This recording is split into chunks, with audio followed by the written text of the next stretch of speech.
starten, glaube ich. Also müssen wir Ton runterfahren. Bitte noch einmal dran denken, Mikros bitte ausschalten im Jitsi, dass wir keine Störungen haben. Und dann starten wir einfach los. Das läuft, das läuft.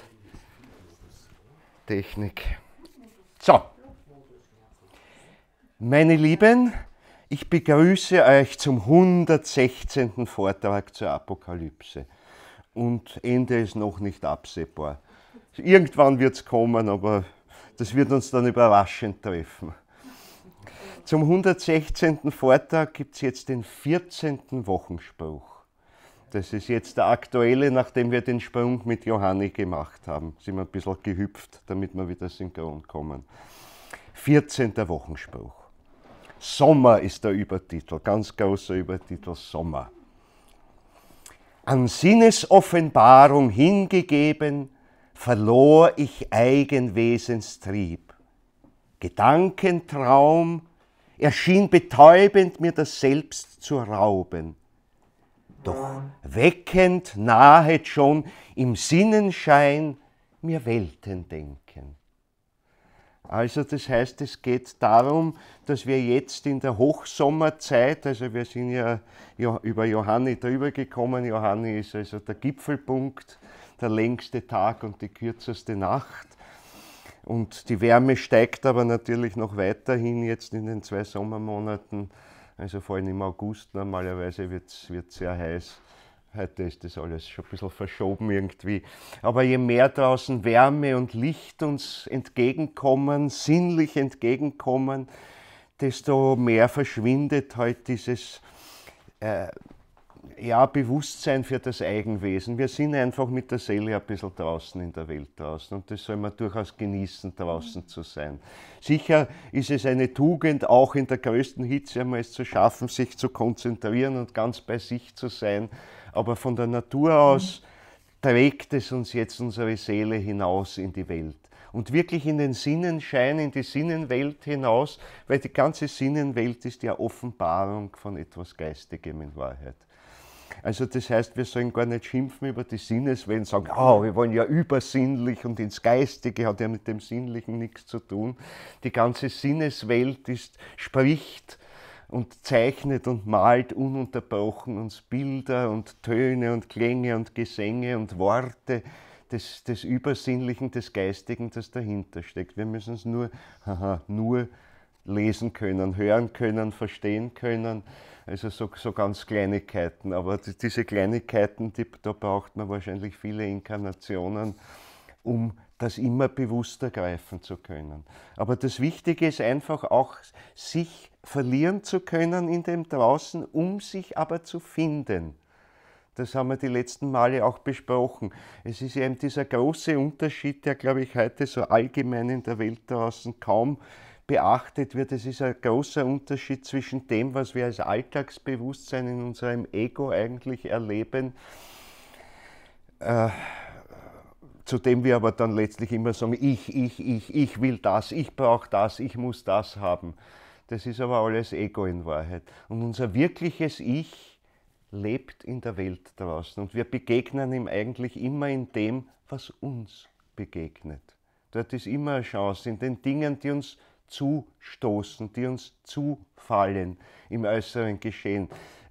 Damit denke ich jetzt gar nicht gleich an irgendwelche katastrophalen Dinge, an Schicksalsschläge oder so, sondern einfach zum Beispiel, man begegnet Menschen. Es entspinnt sich ein kurzes Gespräch oder was, oder oft ist es nur ein Blickkontakt und es bedeutet etwas.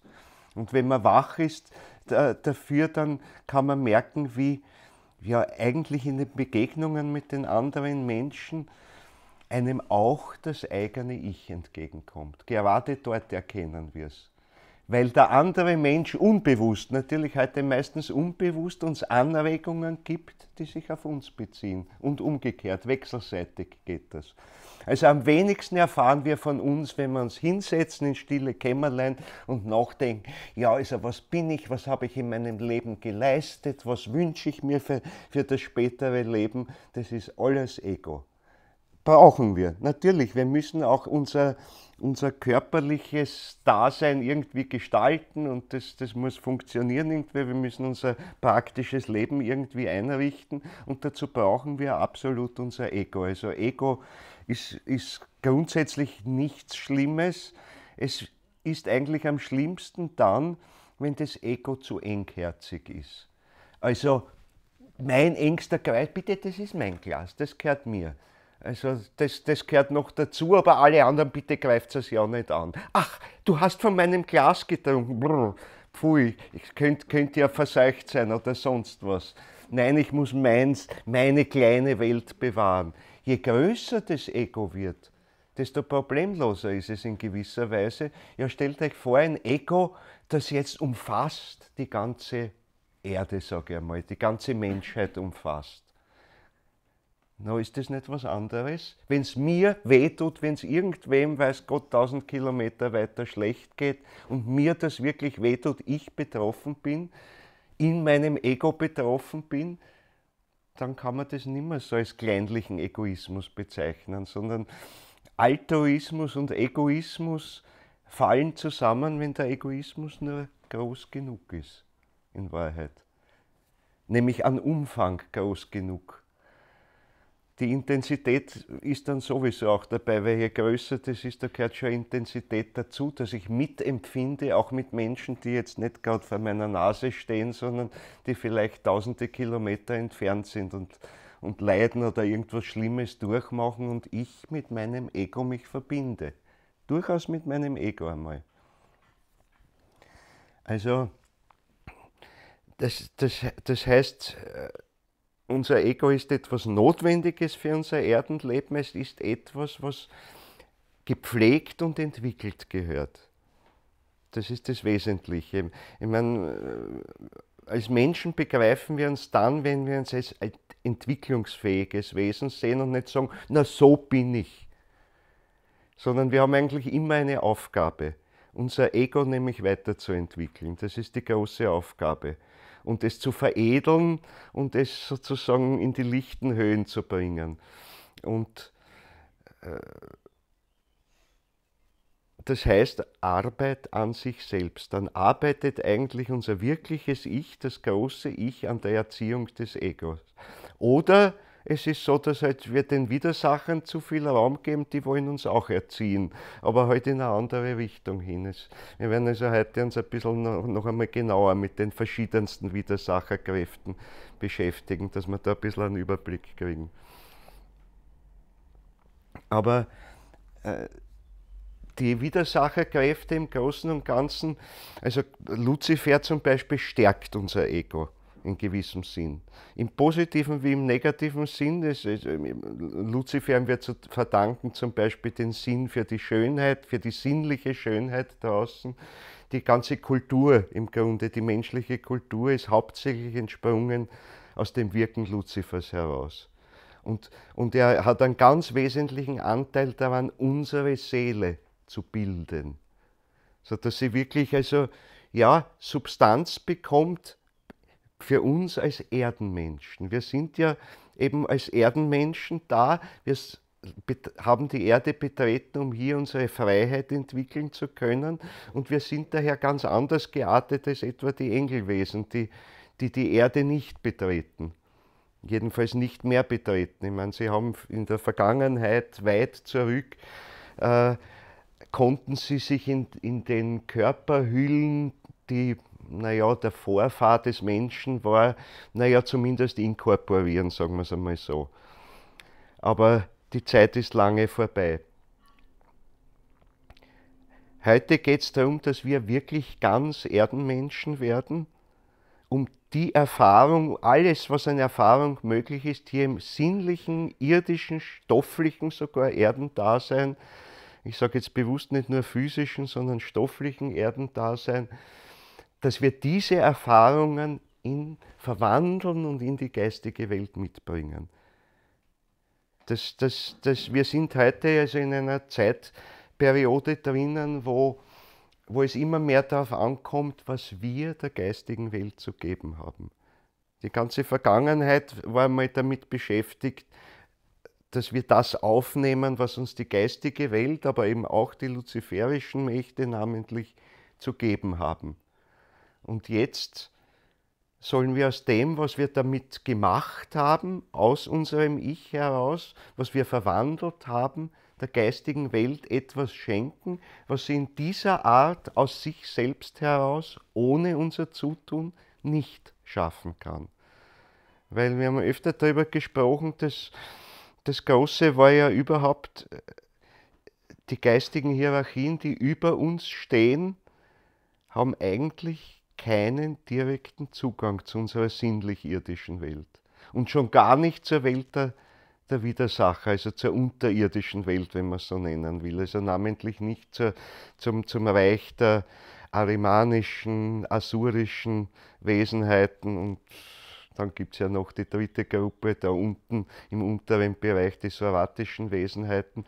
Alles das ist etwas, zu dem die geistigen Hierarchien, die über uns stehen, keinen Zugang hatten, zumindest nicht bis zu dem Zeitpunkt, zu dem sich der Christus mit der Menschheit und mit der Erde verbunden hat, eben voll und ganz Mensch geworden ist. Also wirklich um dieses Erdendasein, dieses sinnlich, physisch materielle, vor allem auch materielle Erdendasein, zu erfahren, dazu muss man Mensch werden in einer menschlichen Leibeshülle. Also voll und ganz. Und das hat der Christus gemacht. Und erst dadurch, dass der Christus das gemacht hat und sich in der Folge ganz mit der Erde verbunden hat, ein Prozess, der im Übrigen noch in Entwicklung ist, das ist also auch nicht mit einem Schlag passiert, sondern es ist ein Prozess, der eine Entwicklung angestoßen hat, in dem Maße aber, in dem der Christus sich verbindet mit der Erde, zusammenwächst mit der Erde und der Menschheit, können auch alle die geistigen Hierarchien, die ihm zugehören, die mit ihm verbunden sind, auch an diesen Erfahrungen teilnehmen. Aber bis dahin war das große Rätsel im Grunde. Also man kann sagen, so wie wir als Erdenmenschen suchen den Zugang zur geistigen Welt, der uns ja jetzt ebenso wie wir als Erdenmensch geworden sind, nicht gleich von vornherein gegeben ist, namentlich nicht in unserer Zeit, obwohl es jetzt wieder beginnt. Aber wir hatten eine lange Zeit der Dunkelheit. Wir haben darüber gesprochen, dass diese Dunkelheit begonnen hat noch vor der ägyptischen Zeit. Kurz vor der ägyptischen Zeit kommt eine Verfinsterung über die Menschheit. Und das heißt, ein größter Teil der Menschheit hatte von Natur aus keinen Einblick mehr in die geistige Welt, keinen Einblick in die Seelenwelt. Es gab noch einzelne Reste bei manchen Menschen. Es gab dann namentlich in der ägyptischen Zeit Einweihungswege, Einweihungsmethoden, um durch eine entsprechende Schulung den Zugang wieder zu finden, den Zugang zu finden auf eine alte Weise, hat aber bereits in der spätägyptischen Zeit, auch darüber haben wir gesprochen, nicht mehr so wirklich funktioniert. Der Weg bestand eigentlich darin, im Grunde ja, hineinzugehen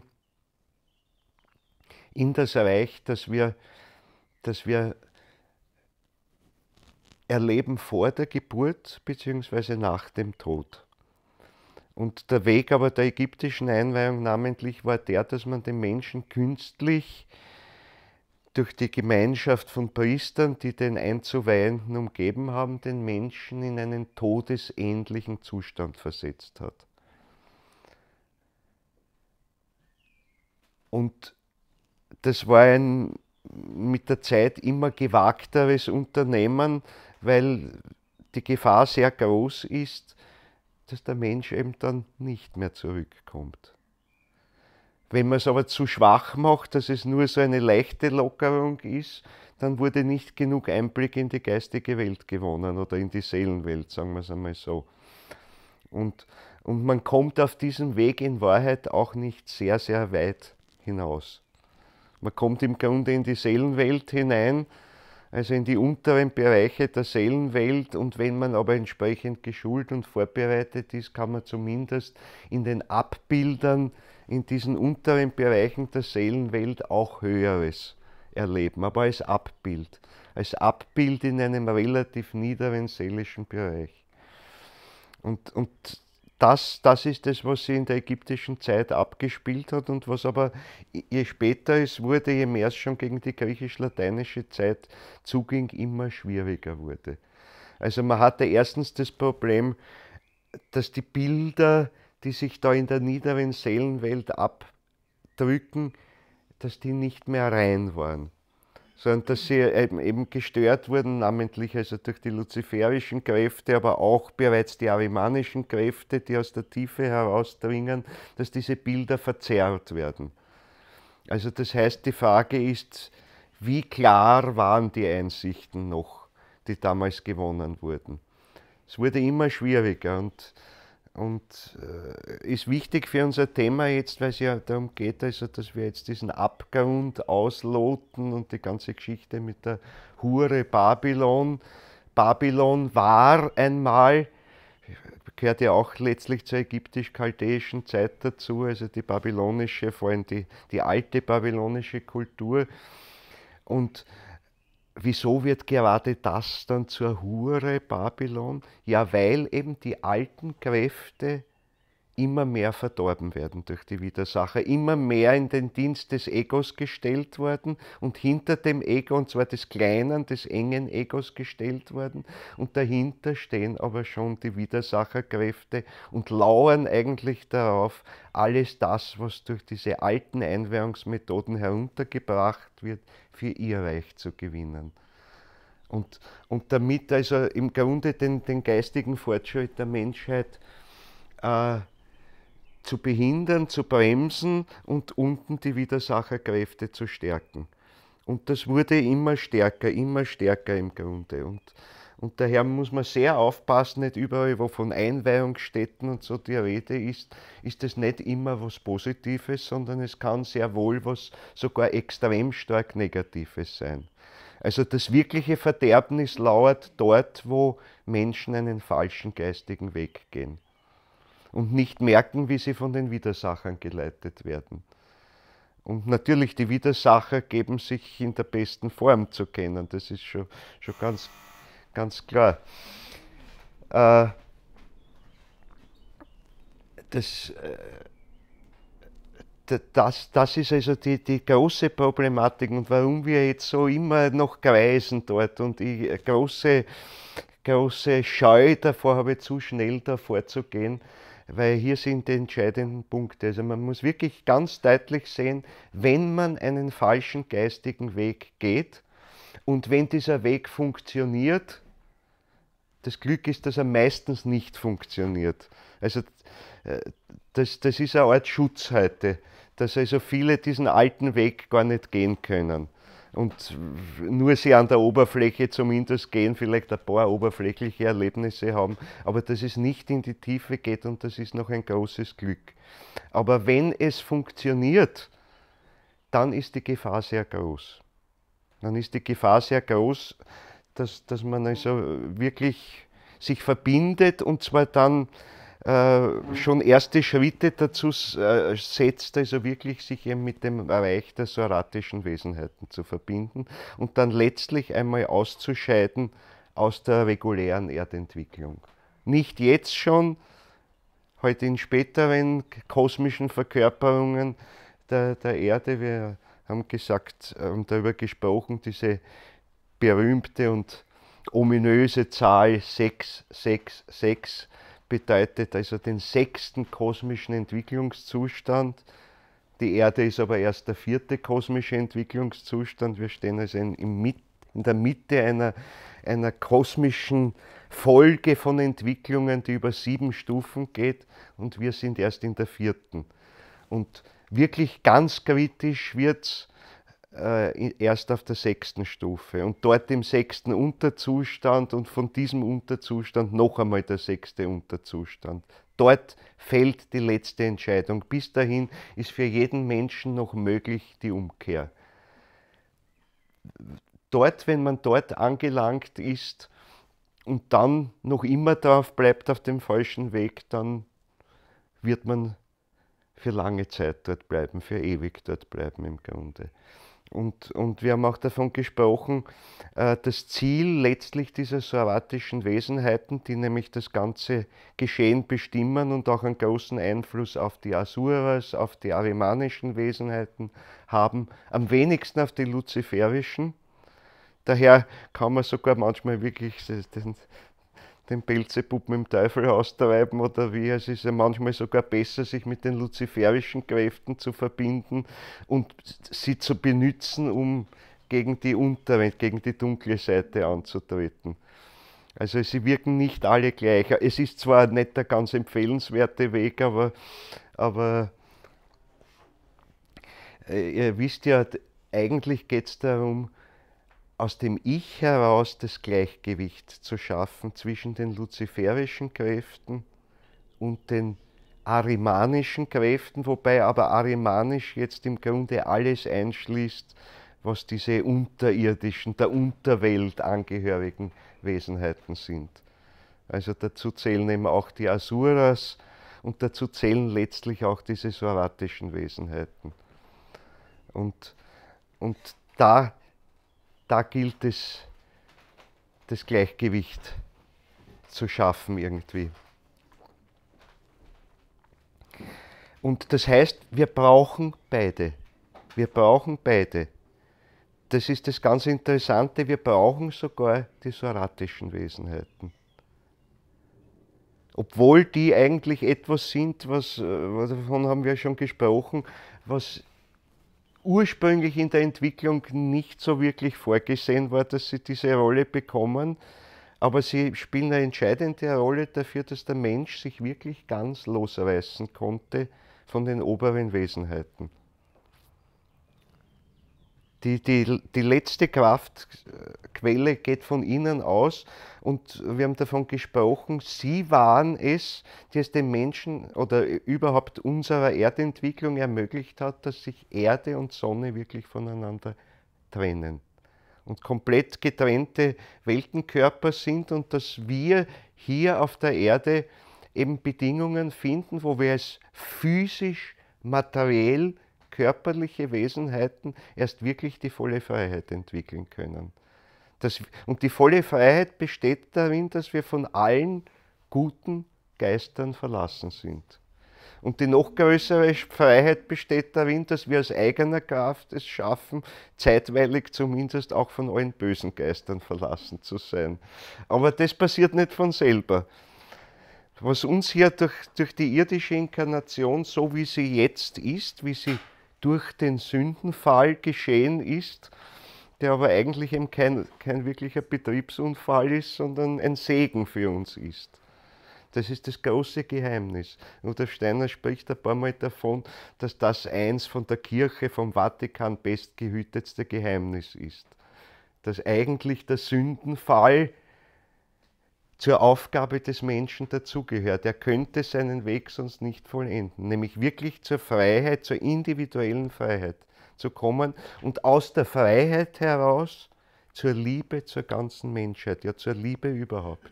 Denn wirkliche Liebe fordert Freiheit. Wirkliche Liebe fordert Freiheit.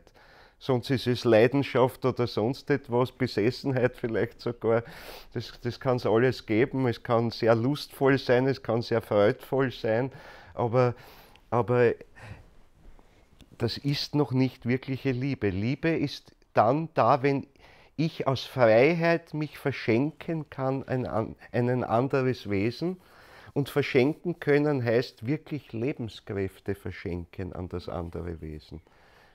Davon haben wir gesprochen. Liebe ist nicht nur ein Gefühl, nicht nur eine Emotion vielleicht gar. Gefühl ist schon was Geläuterteres gegenüber der Emotion. Aber es ist viel mehr. Liebe ist echte Lebenskraft, die geschenkt wird. Und in einer guten Partnerschaft zum Beispiel bildet sich wirklich ein gemeinsames Lebensfeld, könnte man sagen. Also ein gemeinsamer ätherischer Bereich, der davon lebt, dass beide Partner in diesen Bereich etwas einbringen. Und daher eben auch wirklich dieser schwierige Moment, wenn ein Partner stirbt, dann fällt diese Quelle weg, weil diese Quelle so nur im Irdischen gegeben werden kann. Und mit dem Tod des Partners löst sich dessen Ätherleib und dessen Ätherkräfte auf und dann muss ich schauen, wie ich, indem ich mich aber jetzt geistig mit dem verstorbenen Partner verbinde, wie ich hier es schaffe, die Kräfte, die vorher dieser Mensch gegeben hat, wie ich sie jetzt hier unten durch seine geistige Hilfe, aber selbst erzeuge. Mit Hilfe des Christus. Weil wir im Ätherischen alleine noch gar nicht so arbeiten können. Nicht wahr? Das ist das große Geheimnis der Liebe. Dass wir da an etwas arbeiten, was eigentlich viel zu groß für uns ist, aber dadurch, dass wir uns aus Freiheit mit dem Christus verbinden, können wir sehr wohl arbeiten auf dem. Und das bildet die Grundlage aller menschlichen Gemeinschaften, die funktionieren. Von der Partnerschaft von zwei Menschen oder einer Familie ein bisschen größer, bis hin letztlich zu großen Staatsgemeinschaften oder Völkergemeinschaften, ja bis hin zur ganzen Menschheit. Und wir sollten, wenn es gut läuft,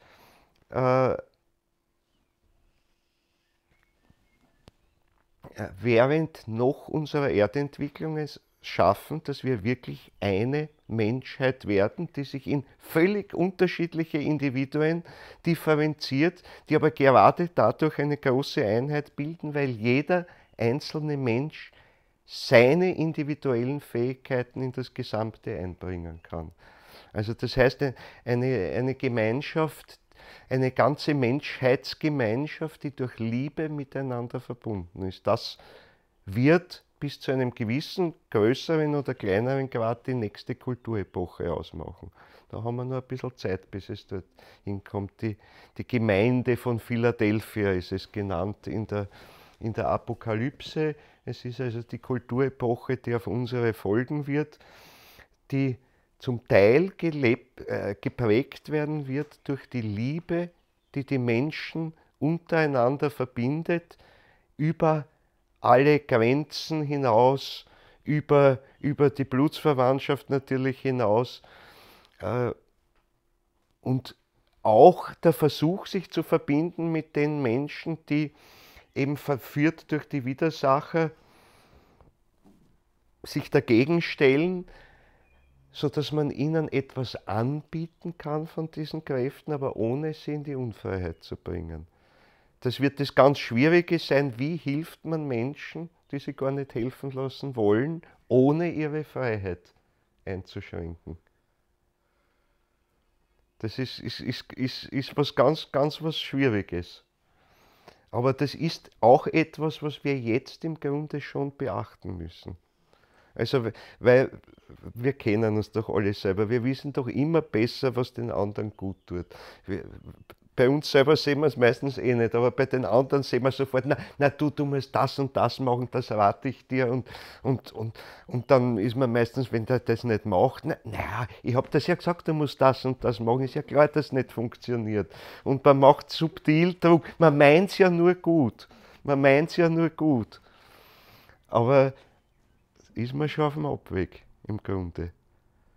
Das geht schon in die falsche Richtung. Also das heißt, man muss geben in dem Sinne, dass man ausströmt, ausstrahlt, die Samenkörner sozusagen in die Welt wirft und aber abwartet, ob es der andere nimmt oder nicht. Also es muss wirklich etwas sein, was ich in die Welt sende, in die Welt werfe und es aber jedem überlasse, ob er es nimmt oder nicht. Das ist ganz wichtig, weil die Erdentwicklung ist dazu da, um die Freiheit des Menschen, des menschlichen Ichs hervorzubringen und damit die Möglichkeit zur Liebe.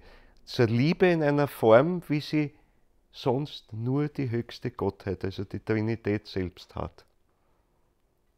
Wir haben auch davon gesprochen, dass diese Freiheit und damit im Kern auch diese bedingungslose Liebe nur zwei Gruppen von Wesenheiten zugänglich ist. Einerseits der Trinität, andererseits den Menschen. Und die Engelwesen, die natürlich auch Liebe den Menschen bringen, aber sie bringen sie, indem sie aus der Quelle von oben schöpfen und weitervermitteln. Das heißt, sie können etwas nicht, sie können es nicht aus sich selbst heraus erzeugen. Wir können es aus der Kraft unseres Ichs heraus erzeugen. Wenn wir uns in Freiheit auch mit dem Christus verbinden. Aber in völliger Freiheit. Diese Freiheit haben die Engelhierarchien, die über uns stehen, nicht. Und daher ist mit der Entwicklung des Menschen etwas ganz Besonderes gegeben, was eben vorher noch nie in dieser Form da war. Man darf sich nicht vorstellen, ja, die Entwicklung wiederholt sich immer, jetzt kommt wieder eine neue kosmische Entwicklungsstufe und da geht es halt wieder weiter. Aha, es steigen wieder neue Wesenheiten auf zu geistigen Wesenheiten und also das heißt, sie werden dann Engel oder irgendwas und das wiederholt sich ewig. Immer wieder kommen neue dazu. Das wäre ein ziemlich langweiliger Kosmos. Immer dieselbe Geschichte, wäre ein bisschen fantasielos. Also die Gottheit ist schon etwas fantasievoller und sie ist so fantasievoll gewesen, dass sie jetzt jedem einzelnen Menschen diese Fähigkeit zugesteht. Erstmals entstehen geistige Wesenheiten, wo jedem einzelnen dieser Wesenheiten aus eigener Kraft diese Fähigkeit zugestanden wird, wie klein auch immer sie ist. Es liegt an uns, sie größer zu machen. Aber das ist das Große. Und der Preis dafür, für das ganze Universum, für die ganze Gottheit, für alle Hierarchien ist, dass das ganze Experiment scheitern kann. Auch darüber haben wir gesprochen. Es ist seit der Erdentwicklung möglich, dass der ganze Entwicklungsplan, will ich nicht sagen, weil wir haben schon davon gesprochen, es gibt keinen fertigen Plan, so und so wird es gehen, sondern die ganze Entwicklung war ein schrittweises, immer stärkeres Aufgeben der Allmacht Gottes. Und im Grunde mit dem Erdenleben des Christus wird es ersetzt durch die völlige Ohnmacht Gottes. Das ist es, was der Christus als Vertreter der Trinität, aber ihr wisst, die drei Personen sind eigentlich eines. Es sind eben verschiedene Aspekte dieser Einheit, darum kann sie als Dreiheit erscheinen, aber in den höchsten Welt, von der höchsten Welt aus gesehen, ist es eine Einheit. In ihrem Wirken in unserer Welt erscheint es als Dreiheit, als Trinität.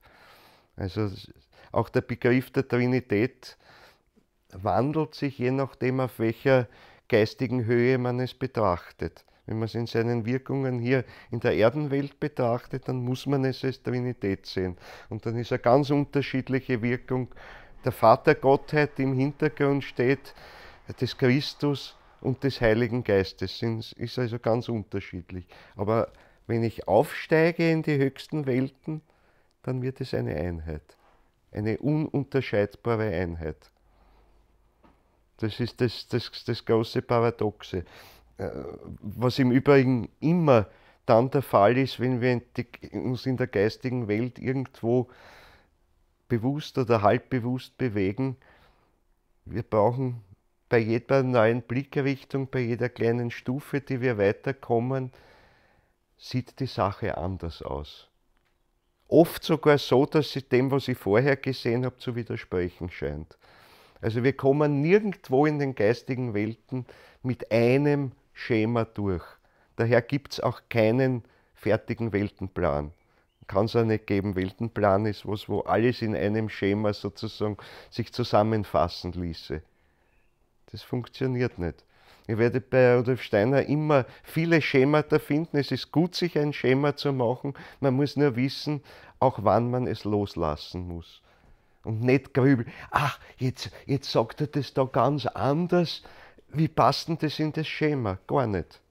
Gar nicht. Das Schema, man darf nicht das Schema mit der geistigen Wirklichkeit verwechseln. Es ist eine irdische Hilfe, eine Stütze, um sich zu orientieren in dem Ganzen. Es ist wie ein Lageplan, der detaillierter oder weniger detailliert sein kann, aber bitte verwechselt nicht den Plan mit der wirklichen Landschaft. In die muss ich erst hingehen und da kann mir der Plan helfen und wenn ich, weiß ich nicht, Wasseradern oder was finden will, dann brauche ich halt einen Plan, wo das eingezeichnet ist und wenn ich die Vegetation studieren will, brauche ich halt einen Plan, wo das mehr eingezeichnet ist. Ich kann verschiedene Pläne brauchen. Und ich muss aber auch wissen, wann ich ihn weglegen sollte und dann endlich einmal wirklich anschauen, was vor meiner Nase steht.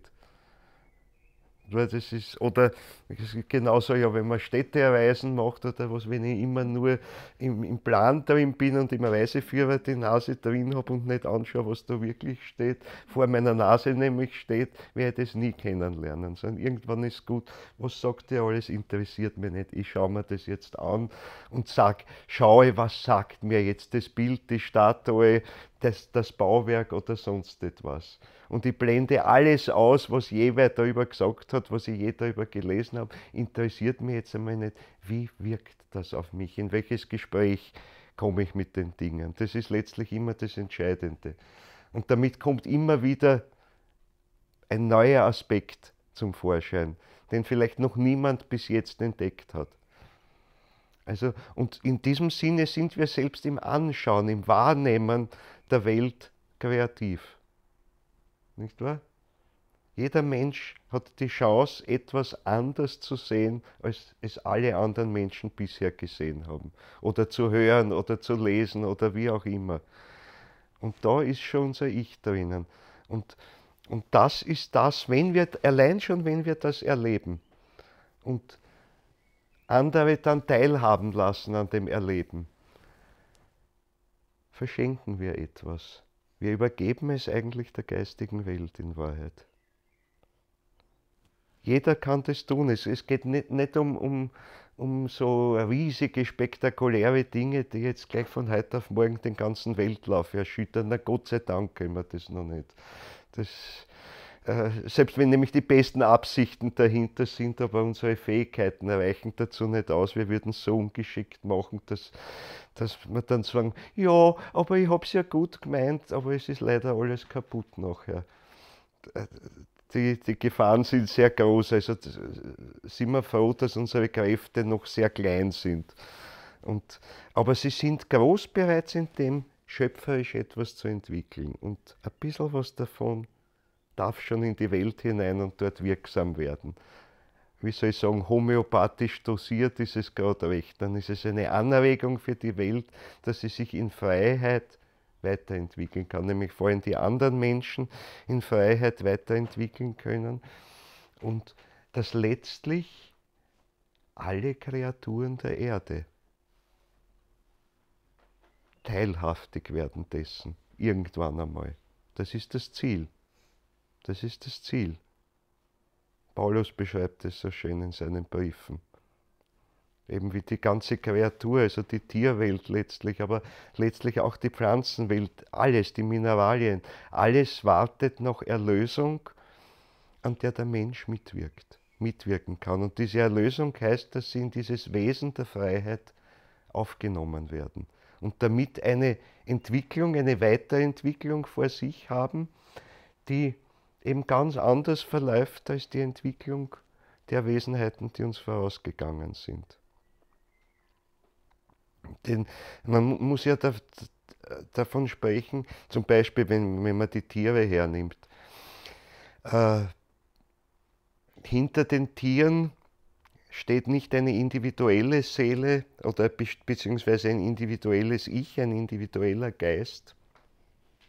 Im Seelischen ist es etwas anderes, aber kein individueller Geist wie beim Menschen. Also das heißt, das Tier hat kein einzelnes Ich, sondern es ist ein Gruppen-Ich dahinter. Das aber sehr wohl, also das Seelische des Tieres wird unterschiedlich geformt. Ich meine, ich kann es nur mit meinen Katzen sagen, heute sind sie auf Tauchstation im Moment. Ich glaube, es ist ja noch ein bisschen unheimlich, wie viele da jetzt vor uns sitzen. Da trauen sie sich nicht, sind ein bisschen schüchtern am Anfang.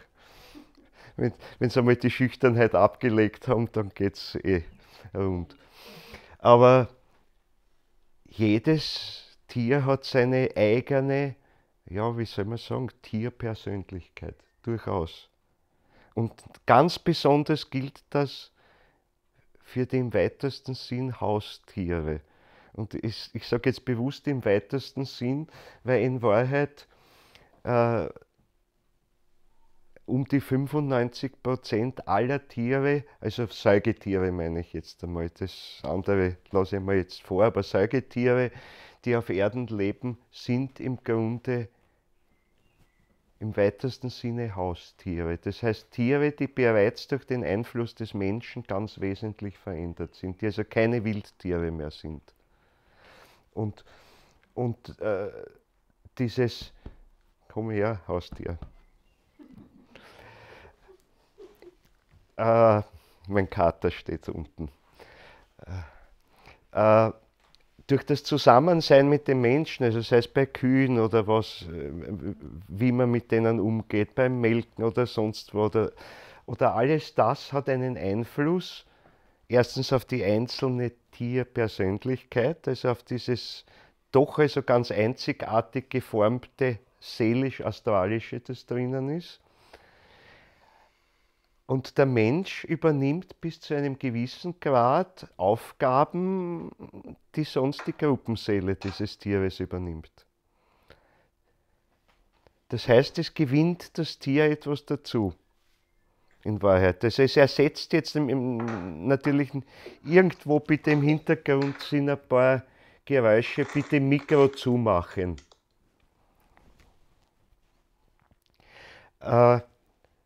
Also der Mensch hat einen Einfluss und das hat vor allem einen Einfluss auf die Zukunft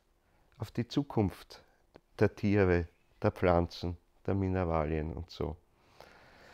Und hängt auch damit zusammen, darüber haben wir auch gesprochen, wie sind denn beispielsweise die Tiere entstanden auf Erden?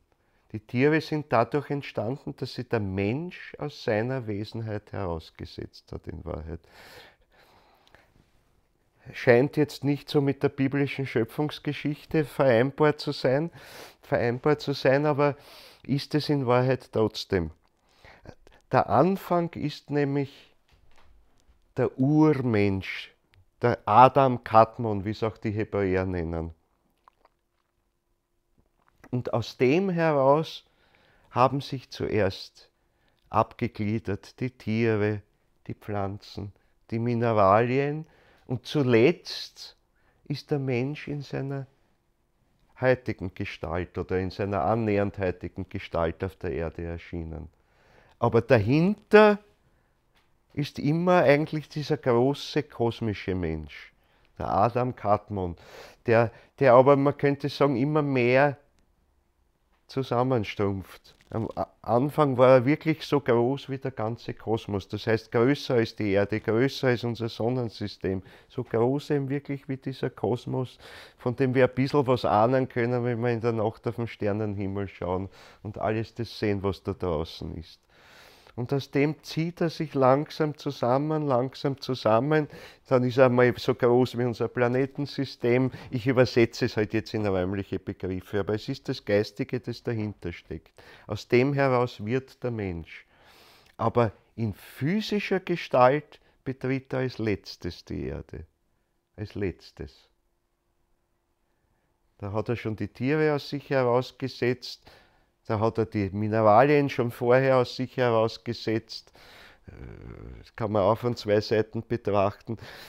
Die Pflanzen aus sich herausgesetzt, die Tiere aus sich herausgesetzt und dann endlich steht er noch in der Gestalt des physischen Urmenschen, da weiß ich nicht, so vor ein paar Millionen Jahren ungefähr. Und da gibt es dann noch verschiedene Verzweigungen, die aber dann auch nicht unser heutiger Mensch werden, also der Homo sapiens. Also diese Entwicklung beginnt oder vollzieht sich in der atlantischen Zeit im Grunde. Dass wir in physischer Gestalt beginnen, wirklich in physischer Gestalt die Erde zu betreten. Aber der Mensch ist dabei, er ist vorher dabei. Er ist dabei zu der Zeit, als Erde und Sonne und andere Planeten noch nicht voneinander getrennt waren. Da ist der Mensch dabei, überall ist er dabei. Und die zweite Schöpfungsgeschichte, davon haben wir auch schon gesprochen, in der Bibel gibt es ja zwei Schöpfungsgeschichten, also erstes Kapitel der Genesis und zweites Kapitel dann. Da geht alles wieder von vorne an, aber auf einer anderen Ebene. Auf einer anderen Ebene. Im zweiten Kapitel ist vom Garten Eden die Rede und dieser Garten Eden umfasst in etwa noch das Gebilde, das Erde und Mond zusammen ist. Also reicht etwas hinaus über, also deutlich sogar hinaus über die heutige Mondbahn. Und aus dem hat sich dann eben auseinandergegliedert unsere heutige Erde und der Mond als selbstständiger Himmelskörper. Und das heißt also, der Paradiesesmensch im Garten Eden, das ist aber noch der Mensch, der ja als dichterstes das Luftelement, also was Gasförmiges in sich hat. Aber unten beginnt sich schon ein Kern zu verdichten zum wässrigen, also wo zuerst das Gasförmige dichter wird, das Wässrige entsteht. Wässrige jetzt im weitesten Sinn, man muss nicht nur an unser heutiges Wasser denken, sondern alles, was halt flüssig ist.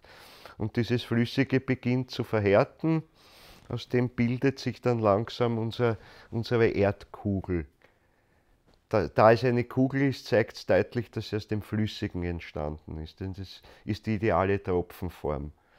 Dass auf der Erde die Tropfen langgezogen sind, liegt an der Schwerkraft. Aber eigentlich im Kosmos ist ein Tropfen immer kugelförmig. Und daher ist auch die Erde kugelförmig. Das ist ein ganz deutliches Zeichen, dass sie aus dem Flüssigen entstanden ist. Und erst als der Mensch dann wirklich in seiner heutigen Gestalt die Erde betritt oder zu betreten beginnt, das heißt, sein Ich sich inkarniert jetzt in dieser Erde, in dieser flüssigen Erde, dann fängt es zu kristallisieren an. Dann kommen die kristallbildenden Kräfte, haben wir letztens davon gesprochen. Die kristallbildenden Kräfte hängen ganz stark zusammen mit den Ich-Kräften des Menschen. Sind eigentlich gleicher Art. Daher ist der Kristallhimmel, wie man es im Mittelalter genannt hat, der ist ja noch jenseits der sichtbaren Sternenwelt ist, wo man dann später aus Missverständnis gesagt hat, ja, da sind die Sterne drauf montiert. Die müssen ja irgendwo sein, sonst hätten sie herunterfallen. Ich meine, so primitiv haben sich die Menschen früher das nicht gedacht, als der Ausdruck Kristallhimmel geschaffen wurde. Das ist die heutige Missinterpretation davon. Nein, aber es ist gemeint ein Kristallhimmel, der die Grenze bildet eigentlich, wo die sichtbare Welt in die unsichtbare, in die übersinnliche Welt übergeht. Und von diesem Kristallhimmel oder von dem, was jenseits des Kristallhimmels im Raumlosen und Zeitlosen oder Überräumlichen, Überzeitlichen ist, von dort kommt die Ich-Kraft und von dort kommen aber auch die kristallbildenden Kräfte. Und die hängen ganz eng damit zusammen. Und zum Beispiel, wenn etwas bei uns, in unserem Organismus, zerstört wird an kristallbildenden Kräften, wenn sich etwas nicht ausbilden kann, dann ist das etwas, was unserer Ich-Kraft verloren geht. Wir verlieren etwas an Fähigkeit dadurch.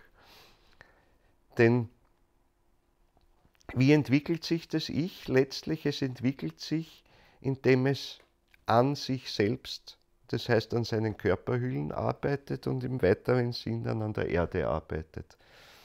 Und alles, was hier nicht geschieht oder uns geraubt wird, uns genommen wird, das geht uns an schöpferischen Fähigkeiten verloren. Wir können es vielleicht auf einen anderen Weg wieder versuchen. Ich meine, man kann ja Dinge auf verschiedenste Art versuchen. Aber das, was wir gewinnen könnten, dadurch ein Werk in einer ganz bestimmten Weise herzustellen, das ist weg. Das ist weg. Und an dem arbeiten also ganz stark die Asuras, dass sie uns das wegnehmen. Das hängt mit dem zusammen, wo Rudolf Steiner davon spricht, die Asuras sind insofern sehr gefährlich, weil sie arbeiten am physischen Leib des Menschen.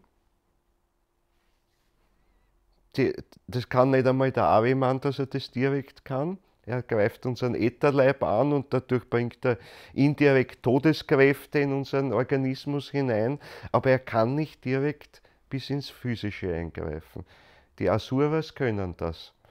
Und es ist aber gerade das Physische, das Widerlager dafür, dass wir unser Ich-Bewusstsein entwickeln können. Wir spiegeln uns gerade am Physischen. Dadurch wachen wir auf.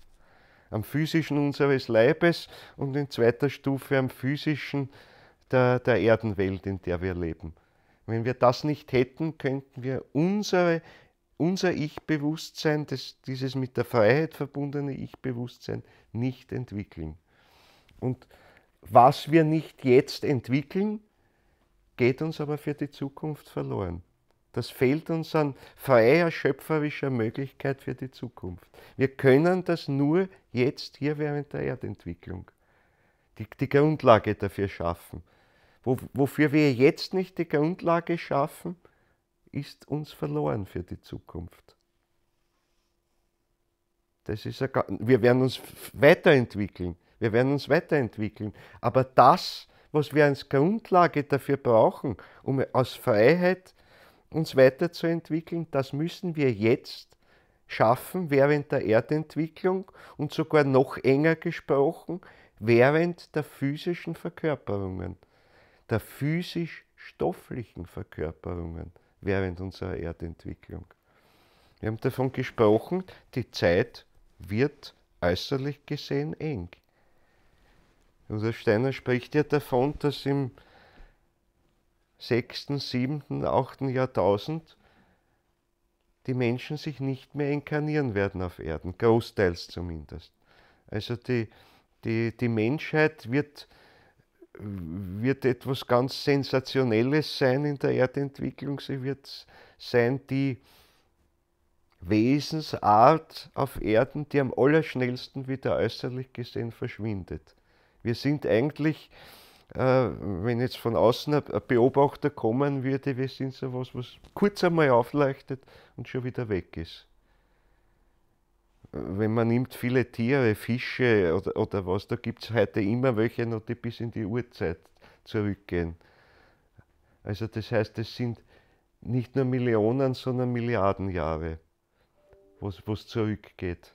Also die Fische vielleicht nicht Milliarden, aber viele Millionen Jahre. Und die leben immer noch in kaum veränderter Form und gehen weiter.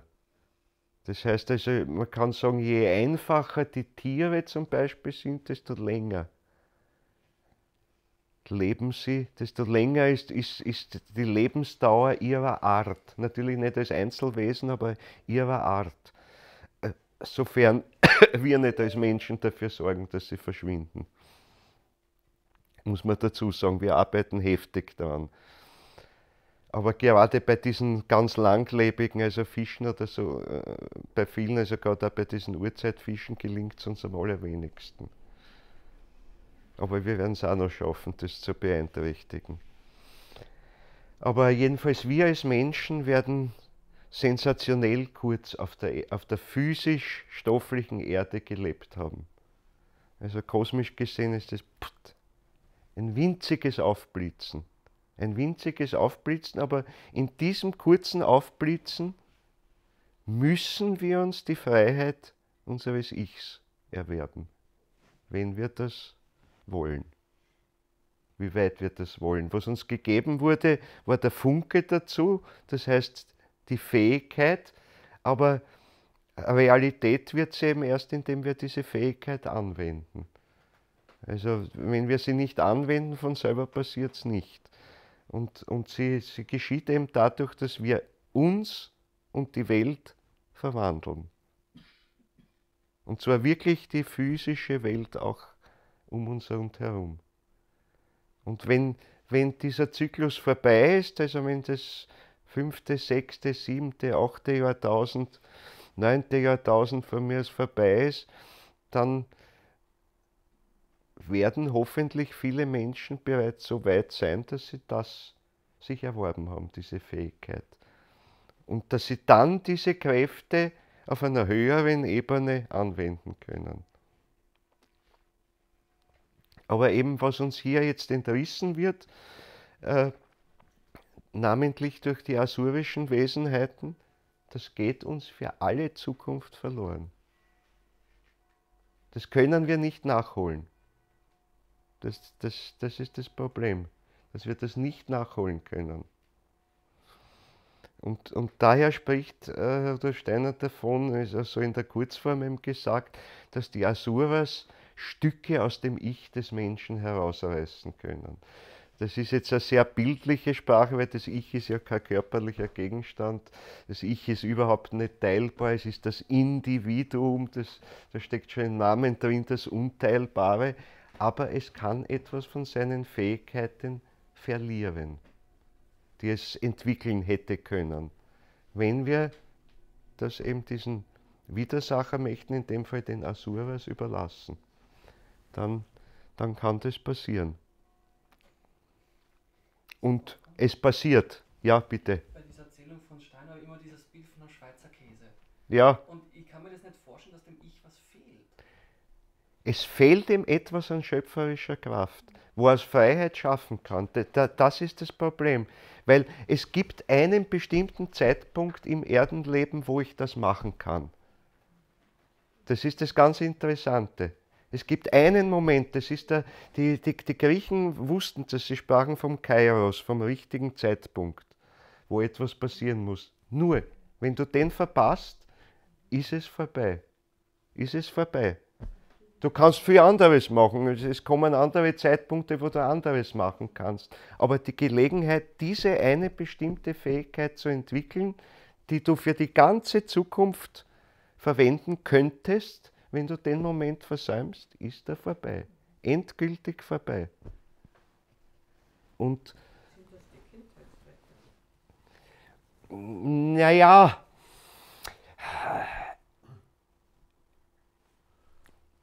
es hängt mit den Kindheitskräften zusammen, aber es ist jetzt, was ich jetzt erzähle, da geht es wirklich um die Dinge, die wir zumindest mit etwas Bewusstsein tun, also noch nicht als Kind. Das, was in den Kindheitskräften hereinkommt, ist die Frucht der Vergangenheit, zunächst einmal. Aber da bringen wir das mit, was wir aus der Vergangenheit oder eben auch in den vergangenen Inkarnationen, was wir uns dort erworben haben. Die Zukunftskräfte müssen wir uns da erarbeiten, hier auf Erden. Und das ist ja auch das Interessante, das spiegelt sich ja auch wieder in der Philosophie zum Beispiel, wenn man Platon hernimmt oder so. Platon spricht immer davon, der Philosoph oder was verbindet sich mit der vorgeburtlichen Welt. Eine Wiedererinnerung an das, wovon er kommt. Und das heißt, er blickt zurück auf die Vergangenheit in Wahrheit, aber nicht in die Zukunft nach vorne. Und er hat daher auch, und da ist ja vieles darauf aufgebaut worden, dann im Grunde im Sinn, ja, die Entwicklung wird so weitergehen, dass das, was ich da aus dem Geistigen mitnehme oder was ich sehen konnte im Geistigen, naja, das wird sich dann alles verwirklichen und so wird die Weltentwicklung weitergehen. Das würde aber dann letztlich hineinlaufen in einen berechenbaren Kosmos. Und nicht umsonst schwärmt das ja von der Mathematik mit viel Recht, aber da blickt er auf die Vergangenheit zurück, aber er blickt nicht auf das vor, was absolut unberechenbar, absolut unvorhersehbar ist. Was selbst in der Welt der Vorsehung, die eine sehr hohe Stufe des Geistigen ist, nicht vorhergesehen werden kann. Ja, Gott oder die Trinität hat die Allmacht und Allwissenheit aufgegeben. Aus Freiheit heraus aufgegeben. Das ist interessant, ist es ja sogar, dass das so ein bisschen einsickert sogar bei manchen Theologen. Gar nicht so wenigen. Also dass das nicht mehr aufrechterhaltbar ist, das alte, vor allem frühmittelalterliche Weltbild, teilweise noch antikes Weltbild, also in der nachchristlichen Zeit, die von der Allmacht und Allwissenheit Gottes spricht. Weil immer mehr, und es ist ja immer wieder dann die Frage ja gestellt worden, ja, wie ist das aber mit der Freiheit des Menschen vereinbar? Wie ist das? Ja, sieht Gott vorher, was der Mensch aus Freiheit entscheiden wird? Kann er das vorhersehen? Ja, wie weit ist es dann noch frei? Und das sind sehr, sehr schwierige Fragen, da haben die Köpfe geraucht und es hat keine wirkliche Antwort gefunden. Die Antwort ist eigentlich die, dass Gott, die Trinität, die Allwissenheit und die Allmacht aufgegeben hat, um Raum für die Freiheit des Menschen zu schaffen. Und mit dazu gehört, dass eben der Freiraum geschaffen wurde für die Widersacherkräfte als Voraussetzung dafür, dass sich diese Freiheit bilden kann. Weil wenn der Mensch geblieben wäre im Schoße der ganzen Hierarchien, die über ihm stehen und bis hinauf zur Gottheit führen, dann hätte er diese Freiheit nicht entwickeln können. Weil diese ganzen Hierarchien über uns haben sie nicht. Auch so große Wesenheiten wie Erzengel Michael oder so. Wir stellen uns falsch vor, wenn wir sagen, er hat die Freiheit, die der Mensch hat. Die hat er nicht. Die hat er nicht. Und selbst die Elohim, also die Schöpfergeister, die in der Bibel genannt werden. Im Anfang schufen die Elohim den Himmel und die Erde. Das steht ja nicht, im Anfang schuf Gott den Himmel und die Erde. Im Originaltext heißt es die Elohim. Also die sind so eine mittlere Stufe geistiger Wesenheiten. Da gibt es eine ganze Menge Hierarchien darüber und dann kommt erst die Trinität. Geht es noch weit hinaus.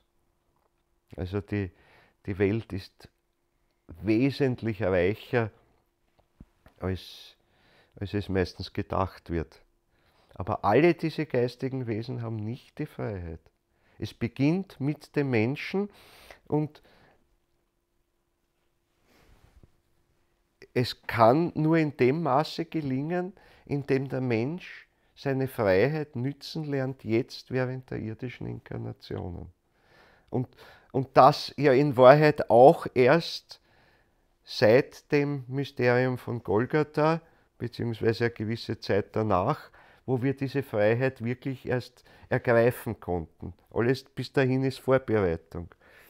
Also wir haben im Grunde so vom Mysterium von Golgatha an, beziehungsweise eben so etwa sogar erst ab dem Jahr 333 nach Christus, wo das beginnt, also dass die Menschen wirklich diese Freiheit ergreifen können, also bewusst aus dem Ich heraus Einzelne halt zunächst einmal tätig werden können, wo es nicht also einfach die Eingebung ist, die von höheren Wesenheiten kommt, sondern wo wirklich der schöpferische Impuls aus ihrem Ich selbst kommt. Also etwa so ab dem Jahr 333 nach Christus fängt es so richtig an, bis eben zum Ende der irdischen Verkörperungen. Also sagen wir bis ins 6., 7., 8., 9. Jahrtausend hinein. Das ist der Zeitraum, wo wir alles das entwickeln können, aus Freiheit heraus, was wir für die Zukunft brauchen dann, um auf höherer Ebene tätig zu werden. Aber was wir jetzt nicht veranlagen, was wir jetzt nicht vorbereiten, fehlt nachher. Und es gibt keine Möglichkeit, das nachzuholen. Das kann nur jetzt entwickelt werden. Aber Betonung liegt auf kann. Es kann. Und da gehören mindestens 3 Rufzeichen hinten nach, weil es erscheint uns ja so irrwitzig kurz im Grunde. Aber im Geistigen spielt die Zeit eine ganz andere Rolle als im äußerlichen, sinnlichen Dasein. Da kann man sagen, ja, mein Gott, diese alten Fische, von denen ich gesprochen habe, die haben Millionen Jahre an Entwicklung hinter sich. Ja, aber Entwicklung kaum eine. Ganz wenig drinnen. gerade die sich aus der Urzeit noch erhalten haben, die sind heute fast noch so, wie sie waren. Und daher haben sie auch keine Kraft oder ganz wenig Kraft entwickelt oder steckt da drinnen, dass etwas vorbereiten könnte für die Freiheit, empfänglich zu sein, sagen wir es einmal vorsichtig so, weil sie kann eh nur durch den Menschen reinkommen. Aber die Jahre machen es nicht aus. Und es wird die Entwicklung in der Zukunft äußerlich gesehen, also um vieles, vieles schneller gehen. Die Frage wird jetzt nur sein, ist es ein himmlisches Tempo oder ist es ein höllisches Tempo? Weil die Widersacher geben halt auf gut wienerisch auch Gas und versuchen also jetzt sehr, sehr beschleunigt uns nach unten zu ziehen. Und zu ziehen immer mehr mit kommt doch, wir laden euch ein. Es ist nicht mit Gewalt uns, immer weniger mit Gewalt uns hinunterziehen, sondern immer mehr mit Zustimmung des Menschen, vermeintlicher Zustimmung des Menschen. Zustimmung heißt nämlich immer dann auf ein bisschen Freiheit verzichten gegenüber, ja, Macht, Wissen und so weiter. Das mit dem locken sie uns. Und der Weg der Freiheit ist einer, der lockt uns mit dem allen nicht. Also die Taten, die wir als Freiheit setzen, die fragen nicht nach dem Verdienst, sie fragen nicht danach, welche Fähigkeit werden wir jetzt dadurch entwickeln, die wird sich ergeben daraus. Wir können sicher sein, dass eine herauskommt. Und sie wird umso größer sein, je weniger wir vorhin, aber das muss es sein, das will ich entwickeln. Sondern wir werden das entwickeln, was uns der Augenblick sagt. Im Moment, wenn wir dann geistesgegenwärtig sind und unseren Impuls hineingeben, dann entwickeln wir eine Fähigkeit. Und in dem Moment, wo wir sie entwickeln, werden wir vielleicht zumindest ahnen, was in der drinnen steckt. Ganz was Besonderes, was kein anderer hat. Kein anderer jemals entwickeln kann.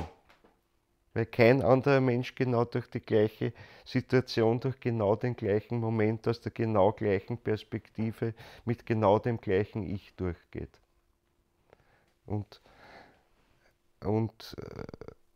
daher sieht man auch, also, wenn da eine ganze reiche Welt entstehen soll in der Zukunft, sind wir auf alle Menschen angewiesen. Je mehr dabei mitarbeiten, umso wichtiger und umso besser.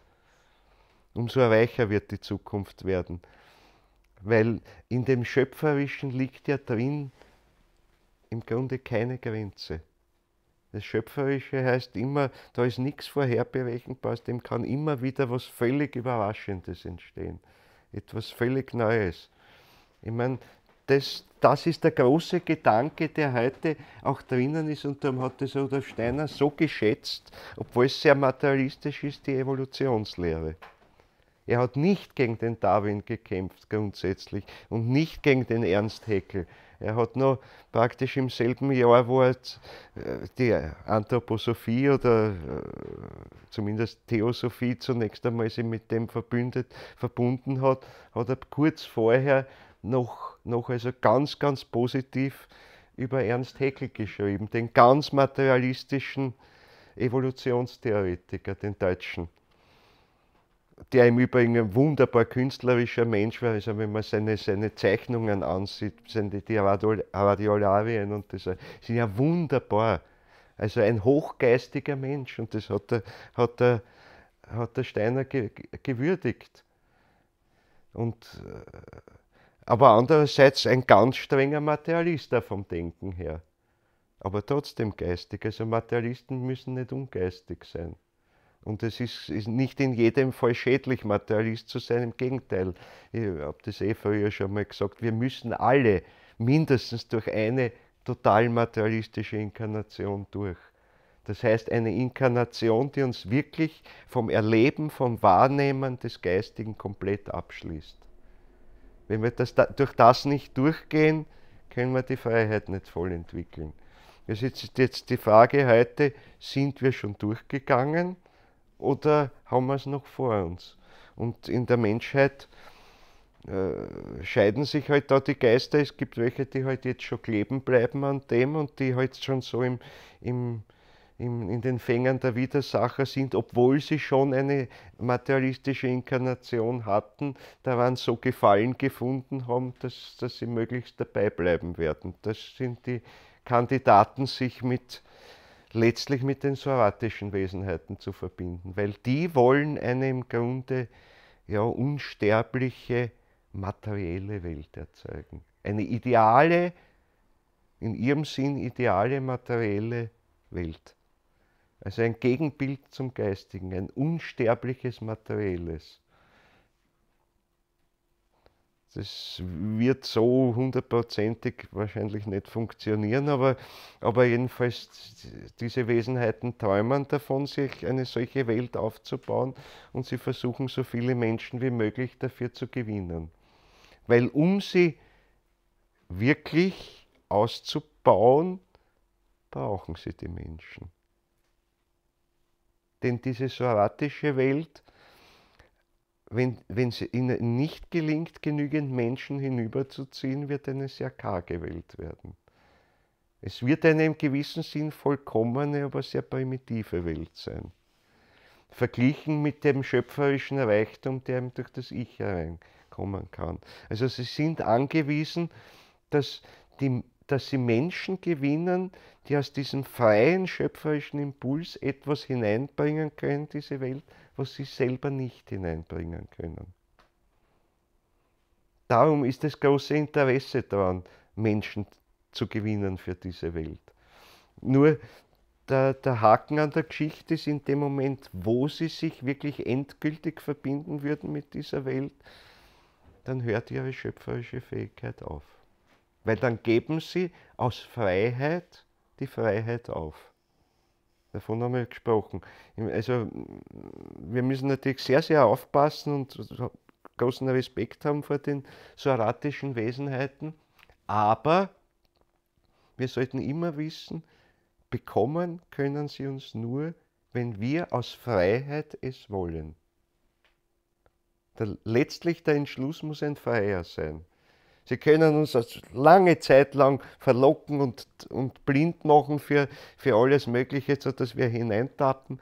Aber solange wir nicht die Fähigkeit erlangt haben oder dort sind, ganz bewusst Ja zu sagen dazu, ich gebe mein freies Ich auf, weil ich eben dort jetzt in dem soratischen Reich große Macht, großes Wissen, alles Mögliche bekomme und darüber verfügen darf und kann, solange ich nicht als Freiheit diesen Entschluss fasse, bekommen sie mich nicht endgültig. Man kann ihnen immer noch entkommen. Aber das ist eben genau der Punkt, die berühmte Zahl 666, dort fällt die letzte Entscheidung. Dort muss die Entscheidung fallen, gehe ich dort hinüber oder nicht, aus Freiheit. Das muss ein ganz freier Entschluss sein. Also das heißt, alle die nur so in Dumpfheit hineingetorkelt sind in das, können gar nicht in das soratische Reich hinein. Das ist der Punkt. Mit denen fangen sie gar nichts an in Wahrheit.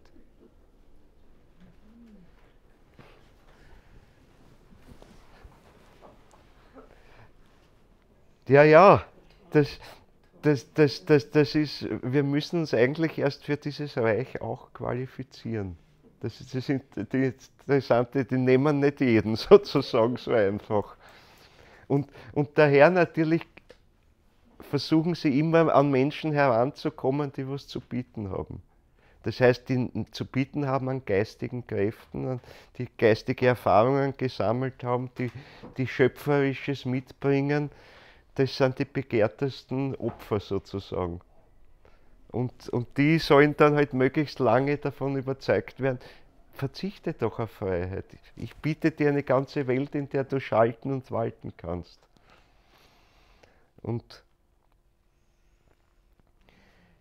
Aber umgekehrt bietet uns das die Möglichkeit, uns ihnen letztlich zu verweigern.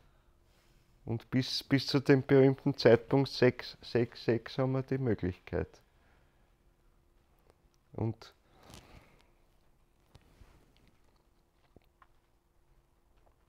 natürlich, die Menschen, die nicht so viel zu bieten haben, äh, von denen werden schon auch welche hineingehen, aber sie müssen letztlich, also in das Reich der soratischen Wesenheiten, aber sie werden halt dann, sie müssen erstens auch trotzdem den freien Entschluss fassen, aber es muss auch klar sein, dass sie dann halt die unterste Riege dort bilden.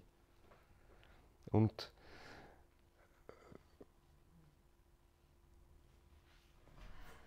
das wird halt vielleicht nicht so eine angenehme Sache sein. Aber gut, es gibt auch heute Menschen, die am glücklichsten sind, wenn sie keine Verantwortung für nichts tragen müssen, wenn irgendwer oben ihnen Befehle gibt und wenn was schief geht, ist der oben schuld. Der hat es gesagt. Also auch das gibt es natürlich. Aber viele, ja, ja, natürlich. Aber da kann und wird sich einfach noch sehr vieles auch ändern.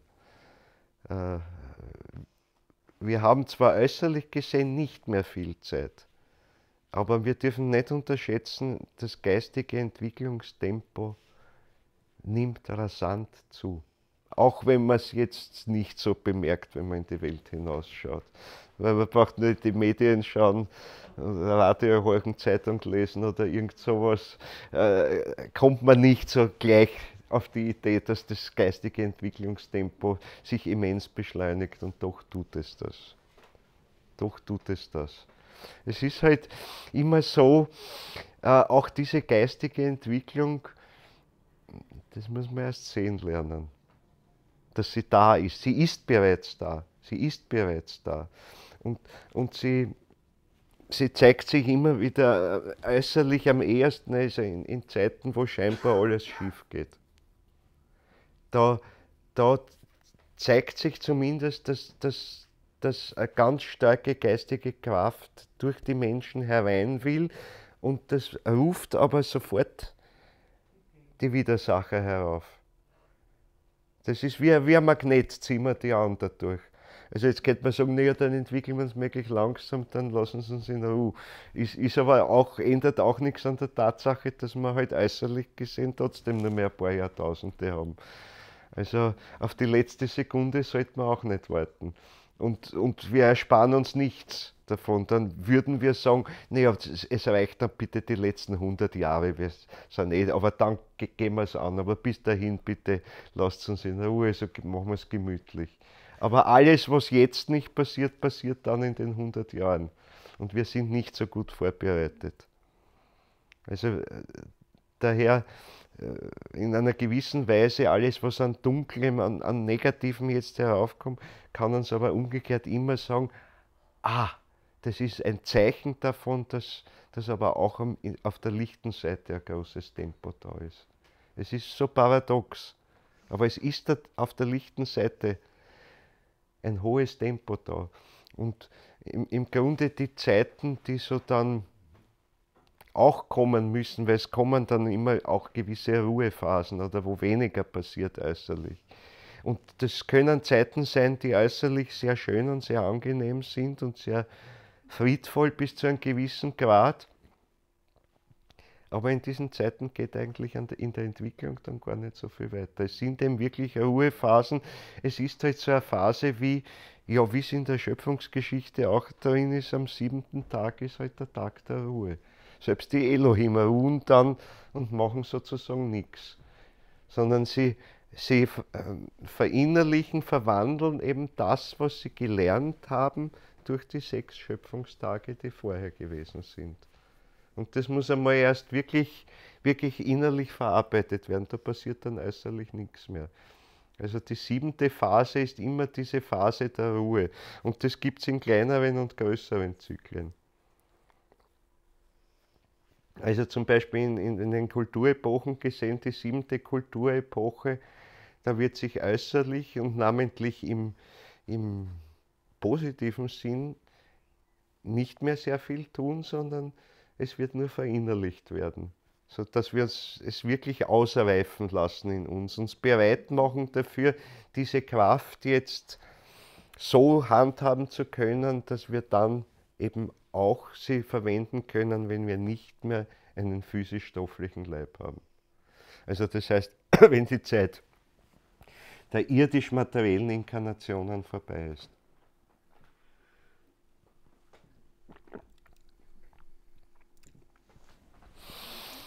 Ja, und eben um unser Ich weiterzuentwickeln, in voller Freiheit weiterzuentwickeln, müssen wir ja, ihr könnt die Fenster zumachen, wenn es zu kalt ist.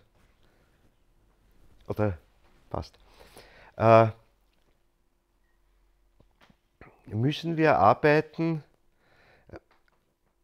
oder müssen heißt, es war schon früher in den Vorträgen immer das Thema, ich sage so oft muss, das Muss ist aber aus der Freiheit. Wenn ich will, muss ich. Wenn ich nicht will, muss ich nicht, mit allen Konsequenzen, die daraus folgen. Niemand zwingt mich, niemand kann mich zwingen, als ich mich selbst. Und der freie Entschluss ist ein Muss, das ich mir setze. Wenn ich den Entschluss fasse und es dann sozusagen nicht umsetze, dann widerlege ich mich eigentlich selber in Wahrheit. Wenn ich einen Entschluss aus der Freiheit fasse und ihm nicht folge, schade ich mir selbst am meisten. Das muss einem dann auch bewusst sein. Also das heißt zum Beispiel auch, nicht sich leichtfertig Dinge vornehmen, die man dann nicht mit aller Willenskraft bereit ist anzugehen. Dabei geht es nicht um den äußeren Erfolg dessen, was man tut. Es kann äußerlich scheitern, ganz daneben gehen, aber es geht darum, wie weit bleibe ich geistig meinem Weg treu und setze eben alle meine Kräfte ein, um hier etwas weiterzubringen. Und wenn es dann scheitert, macht es nichts, die geistigen Kräfte habe ich trotzdem aufgebracht. Und das ist etwas, was ich mitnehme. Aber wenn ich dann zwischendrin sage, na, es ist eigentlich doch zu anstrengend und zu schwierig, dann lasse ich diesen ganzen Schatz, den ich bereits begonnen habe, mir aufzubauen, eigentlich verfallen. Dann nütze ich wieder eine Gelegenheit nicht. Weil wir haben davon gesprochen, vom richtigen Augenblick etwas zu ergreifen. Ja, nur in der Folge, dieser Augenblick ist da. Das ist der Startpunkt sozusagen, zu sagen, jetzt weiß ich, das will ich machen, das will ich aus meiner Freiheit heraus machen. Aber die Umsetzung kann vielleicht dann 30 Jahre dauern oder 40 oder bis ans Lebensende, wenn ich den Entschluss fasse. Es geht darum, den Startpunkt zu setzen. Und wenn ich dann halt nach 2 Jahren sage, es freut mich nicht mehr, es ist so mühsam. Und wenn es wirklich ein Impuls war, der aus der Freiheit aber gekommen ist, wo ich wirklich einmal den Augenblick ergriffen habe und dann untreu werde dem, ja, dann durch aus meiner Freiheit oder Nachlässigkeit heraus oder wie immer, den Impuls halt einfach vertrocknen lassen. Es ist ein Same, der dann abstirbt. Das liegt an uns. Also darum wirklich auch heißt es vorsichtig sein mit dem, was man sich vornimmt. Es ist schädlicher eigentlich, sich was vorzunehmen und dann nämlich so wirklich aus einem geistigen Impuls heraus sich vorzunehmen und sich hineinzustürzen und es dann nicht durchzuziehen. Das ist noch schlimmer, als den Impuls gar nicht zu ergreifen, ihn einfach zu verschlafen. Also dieses Untreuwerden dem eigenen Impuls, das ist nicht gut. Das ist nicht gut. Ich meine, und vor allem damit, gerade mit dem, wenn wir so ein bisschen was getan haben und es dann fallen lassen, ja, dann ist das alles, gehört den Widersachern letztlich. Dann ist es nicht etwas, was wir ihnen abbringen oder entreißen, weil verwandeln heißt ja, verwandeln der Erdenwelt und von uns selbst heißt ja auch letztlich den Widersachern etwas entreißen. Und wenn ich dann nicht dranbleibe auf dem Weg, dann gebe ich es ihnen erst recht. Zuerst habe ich es noch vielleicht ein Jahr lang irgendwo impulsiert, habe noch Kräfte hineingesteckt und dann lasse ich los und das ziehen sie mit hinunter. Also auch das, was ich jetzt die 1, 2 Jahre investiert habe, geistig in das Ganze an Willenskraft, das schenke ich dann den Widersachern. Und die sagen Dankeschön dazu.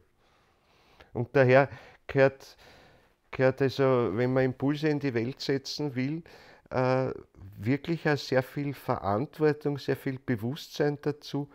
Äh, Kann ich mir das zumuten? Werde ich das schaffen können aus dem Punkt heraus, wo ich jetzt stehe? Und vor allem muss ich sehr überlegen, ja, jetzt kommen vielleicht 3, 4, 5, 6 Impulse, die ich ergreifen könnte. In Wahrheit geht es darum, dass ich mir entscheiden muss, auch auf welchen setze ich mich wirklich drauf. Welchen ergreife ich wirklich? Weil 5 gleichzeitig werden wahrscheinlich nicht gehen. Und wieder, es ist nicht mehr, wenn ich 5 Impulse gleichzeitig oder 10 Impulse gleichzeitig angehe und dann aber davon letztlich 10 nicht durchziehe. Das ist schlimmer, als ich sage, ich habe 10 Möglichkeiten, eine wähle ich. Und auf die setze ich mich drauf. Und die ziehe ich durch, so lang, bis das vollendet ist, was rauskommt. Und wenn es bis in die nächste Inkarnation dauern sollte, wo ich den Impuls vielleicht in einer verwandelten Form wieder aufgreife, von einer ganz anderen Seite. Also, geistige Verantwortung heißt auch, nicht Hans Dampf in allen Gassen zu sein. Man kann ausprobieren, verschiedenes natürlich. Das ist noch nicht das Versprechen sozusagen, das ich mir selber gebe, einen Impuls zu verfolgen. Ich kann einmal probieren, der Weg, der Weg, der Weg, der Weg, das kann ein paar Jahre dauern von mir aus. Aber irgendwann muss ich sagen, aber einem bleibe ich treu. Bis zum glücklichen Ende. Ich sage jetzt nicht bis zum bitteren, sondern bis zum glücklichen Ende. Und das ist oft das Allerschmerzlichste. Das ist nämlich wahnsinnig schmerzlich zu sehen. Ich habe 10 Möglichkeiten, 10 Sachen, die toll werden, wo ich vielleicht überall mit meinen Fähigkeiten etwas leisten könnte. Aber ich muss mich entscheiden. Ich kann es nicht auf allen 10 Möglichkeiten gleichzeitig.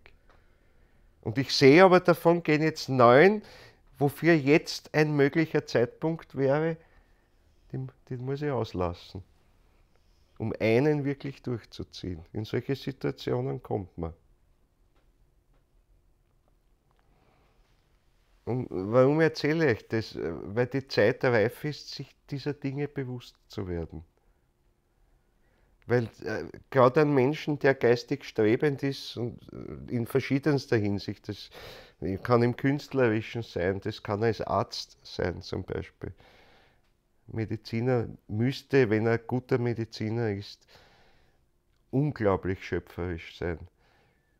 Weil jeder Patient ist eine neue Herausforderung.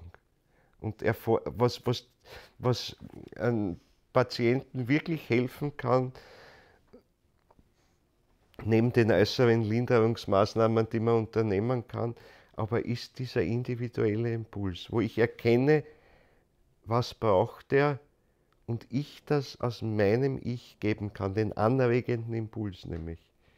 Nicht, dass ich ihn heilen könnte, er kann sich nämlich nur selber heilen, aber ich kann ihm eine geistige Anregung geben, durch die er aufwacht, für das, was er tun kann zu seiner Heilung. Das muss nicht immer sich bewusst abspielen, wird es heute in den seltensten Fällen sein.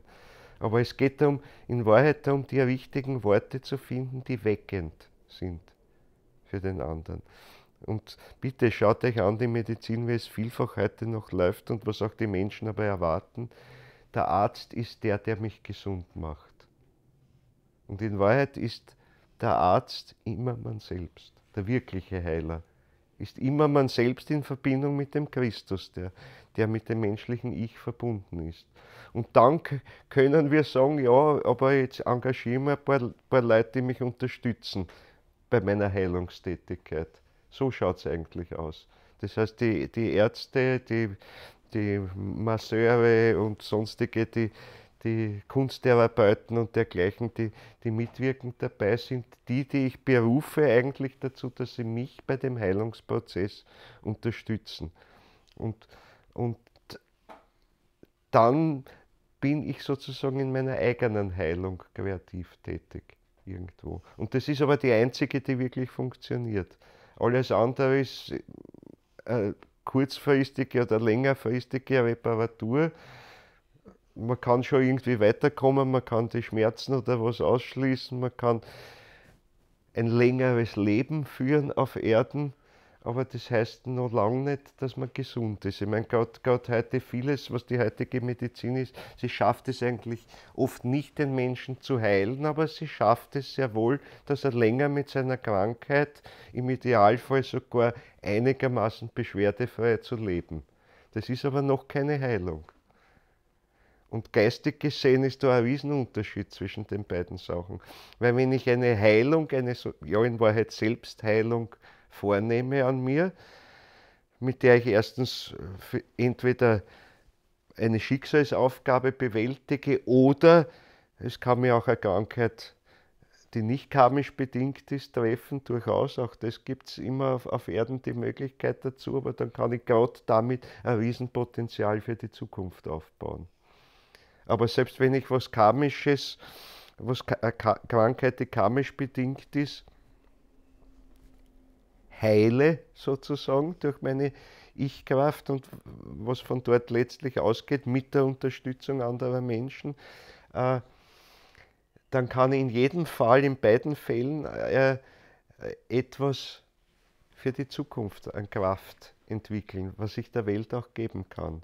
Also es ist dann mehr eben auch so gerade in der Verbindung mit dem Christus ist ein karmischer Ausgleich nicht nur bloß, aha, jetzt mein Karma ist in Ordnung diesbezüglich, also das ist abgehakt, sondern im christlichen Sinn wird das Karma nicht nur so abgetragen, dass die Schuld oder die Verfehlung beseitigt ist, sondern es wird, ja, wie soll ich sagen, ein Mehrwert erzeugt. Ein Mehrwert für die Welt. Das ist das Große drin. Und da geht es nicht mehr darum, nur die eigene Schuld zu tilgen. Und das ist natürlich ein Anfang, aber wir können mehr tun. Wir können mehr tun. Wir können, indem wir das bewältigen, diese Aufgabe bewältigen, in der Art, wie wir sie bewältigen, eben aus der Freiheit, aus dem Ich heraus sie bewältigen. Und jetzt wird wahrscheinlich manche die Frage haben, ja, aber wie bewältige ich es denn aus dem Ich heraus? Wie weiß ich denn, dass ich es jetzt aus dem Ich heraus bewältige? Ist doch eine interessante Frage, nicht wahr? Ich kann ja sagen, ja, ich habe aus meiner Freiheit mal den Arzt gewählt und so weiter. Na, das Wichtigste ist dabei, dass ich erkennen lerne, was sagt mir zum Beispiel diese Krankheit oder dieser Schicksalsschlag, der mich trifft. Oder vielleicht der Schlag, der mich völlig unverschuldet trifft. Kann genauso passieren. Ich kann einen Unfall haben, der hat mit einem Karma überhaupt nichts zu tun, sondern da ist einfach blöd einer vorbeigefahren und jetzt entsteht natürlich ein Karma mit dem für die Zukunft. Aber es muss nicht aus der Vergangenheit bedingt sein. Also bitte nicht alles, was uns zustößt, ist Vergangenheit. Es kann auch was sein, was in der Zukunft sich auswirkt und dann, wenn ich es bewältige, dann ein ganz großes Potenzial für die Zukunft bietet. Und eine ganz starke Verbindung auch mit allen Personen natürlich bedeutet, die in diese Erstbegegnung drinnen sind. Ich meine, wir können immer was daraus machen.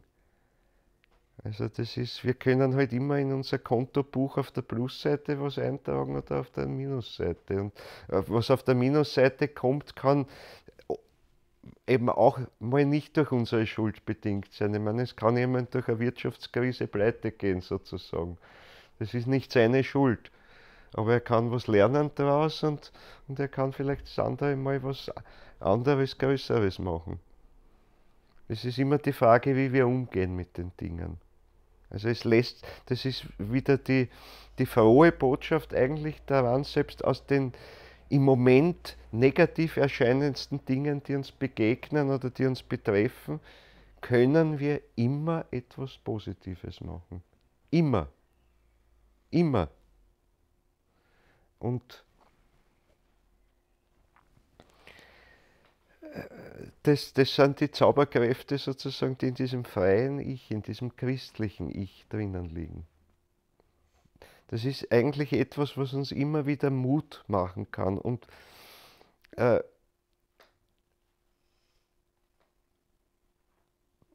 was uns Vertrauen geben, ja, oder was uns zeigen kann, ja, wie weiß ich denn das? Ich weiß es, wenn ich tief ehrliches Vertrauen zu meiner Ich-Kraft habe und sage, ich werde das durchstehen. Ich werde diese Aufgabe bewältigen und daran zweifle ich nicht. Nicht im Äußeren. Es kann im äußeren Sinn sein, dass das Werk schief geht. Es kann im äußeren Sinn sein, dass ich sterbe. Dann ist es so. Das Ego sagt immer, aber bitte, besser doch repariert es mich, dann ist vielleicht noch 3 Monate länger, dass ich leben kann. Und dann trifft mich wahrscheinlich der Ziegelstein, der kommt, weil eigentlich, wenn das Ich sagt, ich mag ja gar nicht diese Aufgabe angehen, dann sagt mein wirkliches Ich vielleicht im Extremfall, geh einmal rüber und probier's beim nächsten Mal. Unter anderen Bedingungen. Von der Perspektive des wirklichen Ichs schaut alles anders aus. Man muss dazu sagen, dass das kann halt manchmal eine schwierige Situation zwischen Ich und Ego sein, weil das Ego kann in manchen Situationen natürlich sehr leiden und das wirkliche Ich hat vielleicht scheinbar kein Mitleid für das Ego unten und sagt, sorry, da musst du durch, wenn du weiterkommen willst. Auch du als Ego, nämlich. Weil gerade um diese Verwandlung geht es ja. Wenn wir das Ego verwandeln, verwandeln wir letztlich unser Astralisches zunächst einmal. Und das ist die Hauptaufgabe, die wir heute tagtäglich haben. Tagtäglich. Weil selbst wenn wir das reinste Ego hätten aus der Vergangenheit und immer irgendwie es geschafft hätten, hat eh niemand wirklich geschafft, aber an allen vorbeizugehen, selbst dann wäre es noch nicht unser wirkliches, eigenes, selbstgeschöpftes Ego. Wir müssen es verwandeln. Das heißt, alles Astralische, wir sind ja mit reichsten Gütern beschenkt worden. Der Astralleib, den wir bekommen haben, ist weisheitsvoll bis zum geht nicht mehr. Gestopft mit Weisheit, strahlende Weisheit.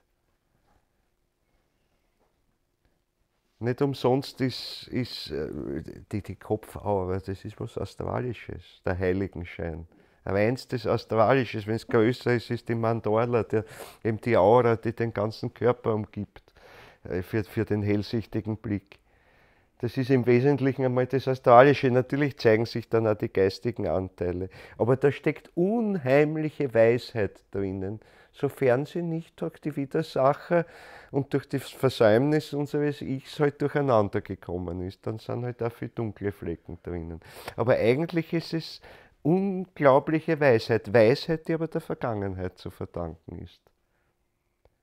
Und wir haben nichts gewonnen, überhaupt nichts, wenn wir glauben, aha, es geht jetzt nur darum, diese Weisheit, alle Flecken wegzupolieren und sie in die Zukunft mitzunehmen. Dann haben wir was geschafft für die Zukunft, dann haben wir gar nichts geschafft.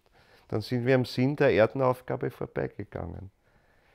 Die Weisheit der Vergangenheit muss ersetzt werden durch etwas Neues, was aus dem Ich heraus geschöpft wird. Und so viel wir in unserem Seelischen, in unserem Astralischen verwandeln aus unserem Ich heraus, und zwar so verwandeln, dass es nicht einmal die Gottheit vorhersehen kann. Also wirklich schöpferisch neu gestalten, davon habe ich gesprochen. Neue Seelenqualitäten zu entwickeln. Jeder Mensch hat in Wahrheit seine individuellen Seelenqualitäten.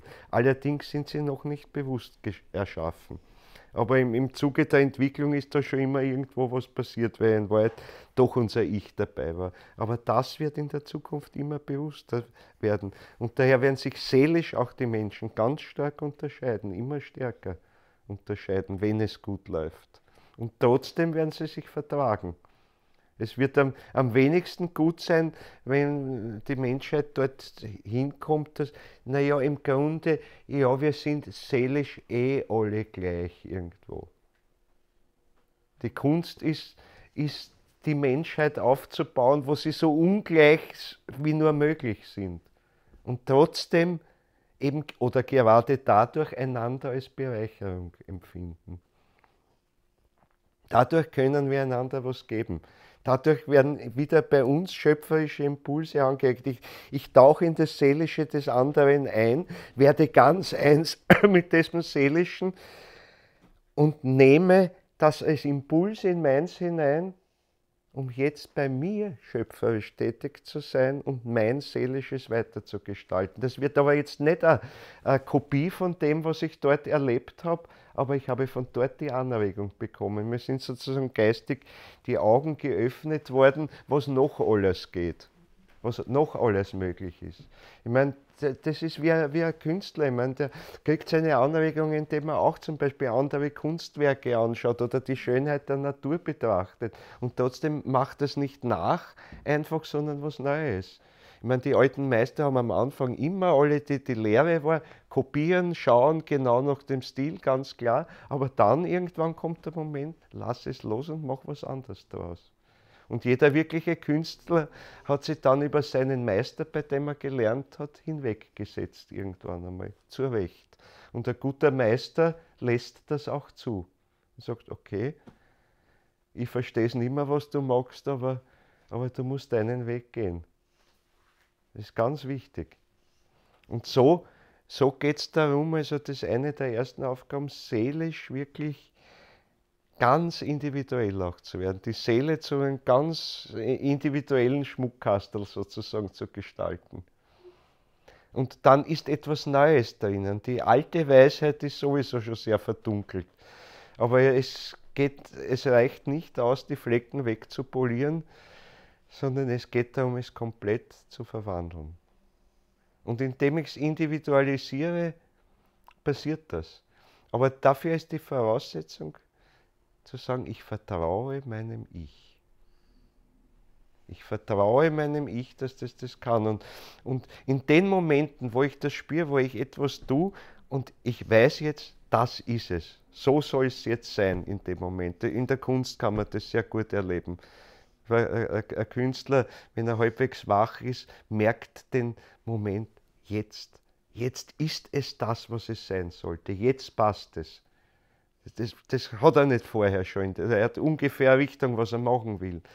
Und macht vielleicht 10 Versuche, 20 Versuche, es ist es noch nicht. Er weiß es genau. Aber dann einmal merkt er, jetzt ist es zumindest zu 99% oder zu 95% das, was es sein soll. Und dieses Wahrheitserlebnis dabei, das ist ganz stark.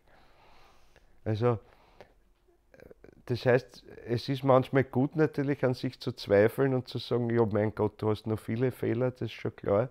Aber ganz wichtig ist auch zu wissen, das war es aber jetzt. Das ist es. Und zu dem stehe ich, als ganzer Mensch, voll und ganz. Dieses zu sich selbst stehen.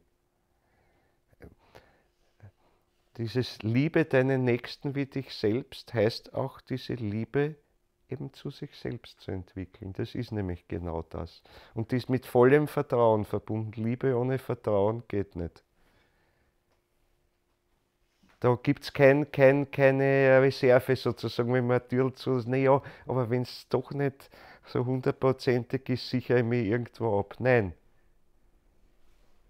Liebe heißt, dass man gegenseitig auch zulässt, sich, ja, unter Anführungszeichen jetzt gesprochen, tödlich verletzen zu können. Garantien gibt es da keine. Und trotzdem weiß ich in dem Moment, wo es ist, die Liebe ist da. Die Momente kann man, und diese Momente sind wichtig, dass man sich die zu Bewusstsein bringt. Oft geht das Leben so, der Alltag dahin und man merkt das ja alles gar nicht. Auch wenn das wirklich tagtäglich irgendwo passiert, wenn Menschen miteinander verbunden sind, aber man kriegt es meistens nicht mit. Aber dann ist es wenigstens gut, sich an die wenigen Momente vielleicht, sich die wieder zu vergegenwärtigen, wo es doch der Fall ist. Und die gibt's. Und die gibt's eben auch zur Liebe zu sich selbst. Das ist ganz wichtig. Das ist nicht also narzisstische Eigenliebe, sondern das ist sich als das Ich, das man ist und zugleich werden soll. Nicht nur im Sinne von werde der du bist. Das heißt, geh deinen individuellen Weg. Aber der ist immer offen. Aber er hat immer diese eigene Individualität, die drinnen ist. Die sich sozusagen verwirklicht durch ihre Taten. Und die darauf vertraut. Und dann ist es aber auch viel leichter zu sagen, okay, ja, aber jetzt bin ich schon 10-mal gescheitert, ich bin 20-mal gescheitert. Ist völlig egal. Und wenn ich 100-mal gescheitert bin und wenn es mir am Lebensende einmal gelingt und jetzt ist es das, was ich mir vorgenommen habe, jetzt ist es der Impuls. Und ich bin eben dran geblieben, obwohl ich so oft gescheitert bin. Weil ich bin's ja, der dahinter steckt. Und dann ist es da zum Schluss. Das reicht. Das reicht. Ich weiß schon, wir müssen 100.000 andere Dinge im Leben machen, um überhaupt über die Runden zu kommen, ist schon klar. Also ich kann nicht daneben sitzen und nur das machen, aber es geht darum, diesen eigenen Impuls zu finden und dem zu vertrauen. Zu sagen, ich weiß meinen Weg. Vielleicht noch nicht da im Ego-Bewusstsein, aber es ist drinnen. Und noch einmal ganz stark gesprochen, es zeigt sich in den Dingen, die uns im Leben passieren. Und am besten zeigt sich in den Dingen, die uns unangenehm sind. Es schon auch ein bisschen in den Sachen, die uns als glücklicher Moment passieren, aber da können wir sagen, das ist dann wirklich Frucht der Vergangenheit. Da waren wir in der Vergangenheit schon fleißig. Dann kommt uns sowas auch zu. Es kann manchmal uns natürlich auch was als Glück erscheinen, was unverdient ist, aber dann stellt sich meistens in der Zukunft heraus, dass vielleicht doch nicht so ein großes Glück war. Ich habe jetzt den großen Lottotreffer gemacht. Endlich, hurra! In 10 Jahren schaut es vielleicht anders aus. Und man sagt, vielleicht hätte ich das nicht gekriegt. Dadurch bin ich erst recht auf die schiefe Bahn gekommen. Nämlich schiefe Bahn im Sinne von weg von dem Weg, der eigentlich meiner ist. Weil jetzt habe ich Weltreise dahin, dorthin, alles Mögliche und mein eigentliches Ziel habe ich ganz vergessen. Und am Ende des Lebens komme ich darauf, Mensch, jetzt die letzten 20 Jahre war ich ganz neben der Spur. Das war zwar im Moment alles lustvoll und schön, aber es hat mit mir in Wahrheit nichts zu tun gehabt. Es war eine Betäubung für mein Ich in Wahrheit. Also das sind, ich meine, jetzt sage ich nichts gegen einen Lottotreffer, man kann auch gut damit umgehen. Also, ja, man kann ja was machen damit. Aus irgendeinem Grund kriege ich halt was und kann ja damit wirklich etwas in die Welt setzen. Also das liegt in meiner Freiheit wieder, was ich damit mache.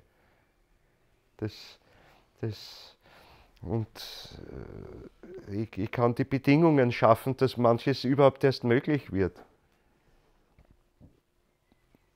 Es ist eben einfach die Frage, wie man damit umgeht, mit den Dingen. Also es geht darum sehr wesentlich, dass wir uns selbst kennenlernen. Jetzt im Bewusstseins-Seelenzeitalter einfach ein bisschen mehr, als das früher möglich war, zumindest. Weil ich habe den Eindruck, dass nicht so viele Menschen sind, die, ja, das Ego, ihr Ego kennen natürlich schon die meisten irgendwo, wobei man auf die dunkleren Seiten weniger schaut. Aber wie viele kennen ihr wirkliches Ich? So wirklich, wo wirklich meine eigentliche Aufgabe ist. Die hat nämlich mit dem ganzen äußeren Tun oft sehr wenig zu tun. Sondern die liegt vielleicht darin, dass ich immer wieder mal irgendwem ein paar Worte sage und die helfen dem, irgendwo seinen Weg zu finden. Das sind oft die Dinge, die nebenbei auch passieren. Es muss nicht immer jetzt was Großes, Spektakuläres sein.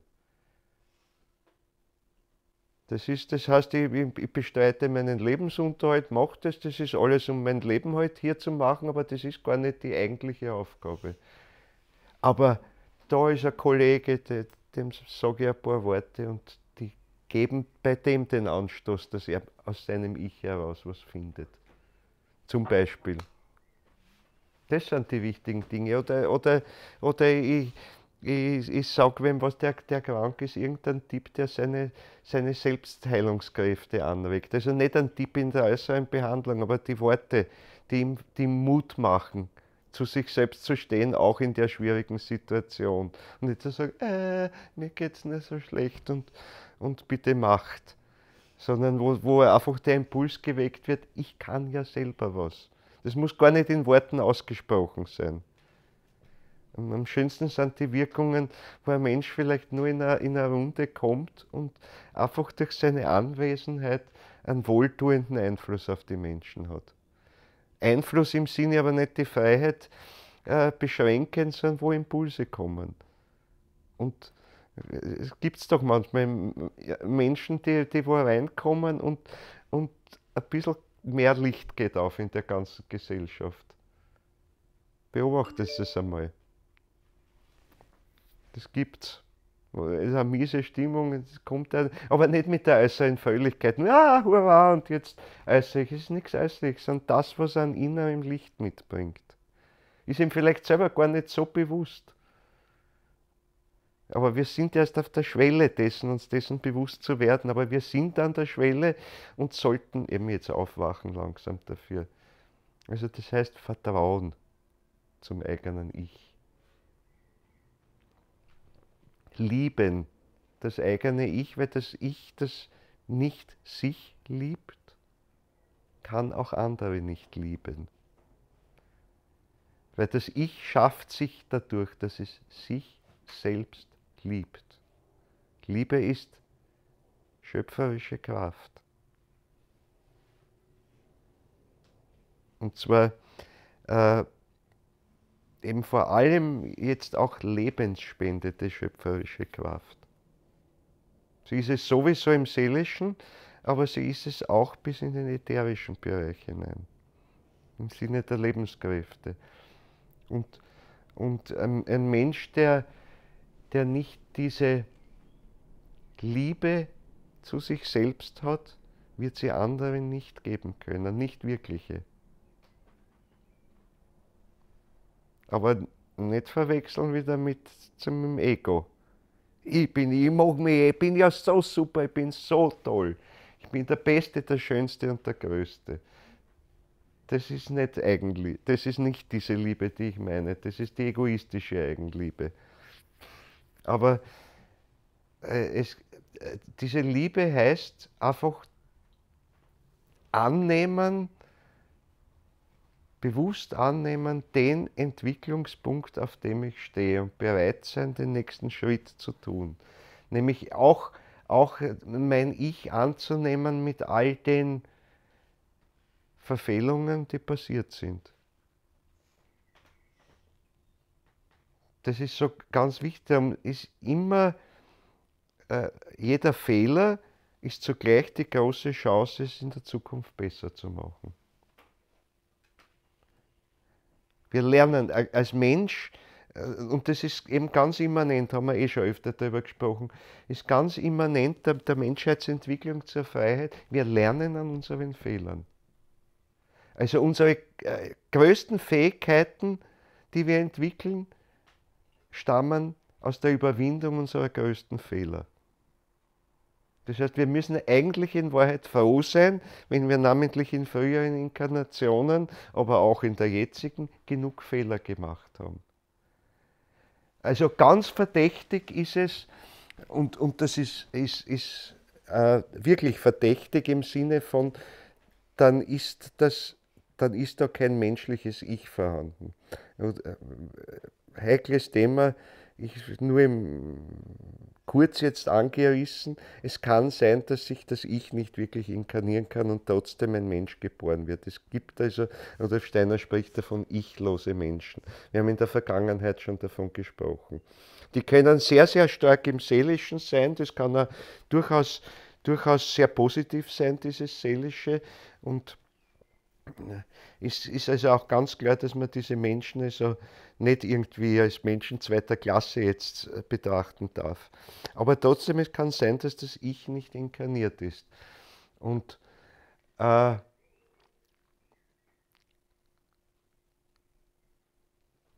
das heißt,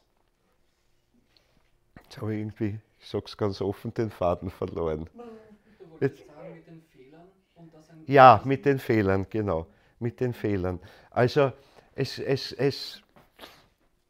man kann natürlich also Fehler machen, äh, die rein durch die Widersacher bestimmt sind, aber es kann einfach, der Fehler, der eigentliche Fehler ist der, dass das Ich halt noch nicht stark genug war, um diese Aufgabe, die sich ihm gestellt hat, zu bewältigen. Und genau aus diesen Sachen heraus werden wir in der Zukunft aber oder haben vielleicht schon manches davon, daraus werden die größten Kräfte, die wir entwickeln können. Also Menschen, nämlich, und jetzt weiß ich, jetzt habe ich den Faden wieder gefunden.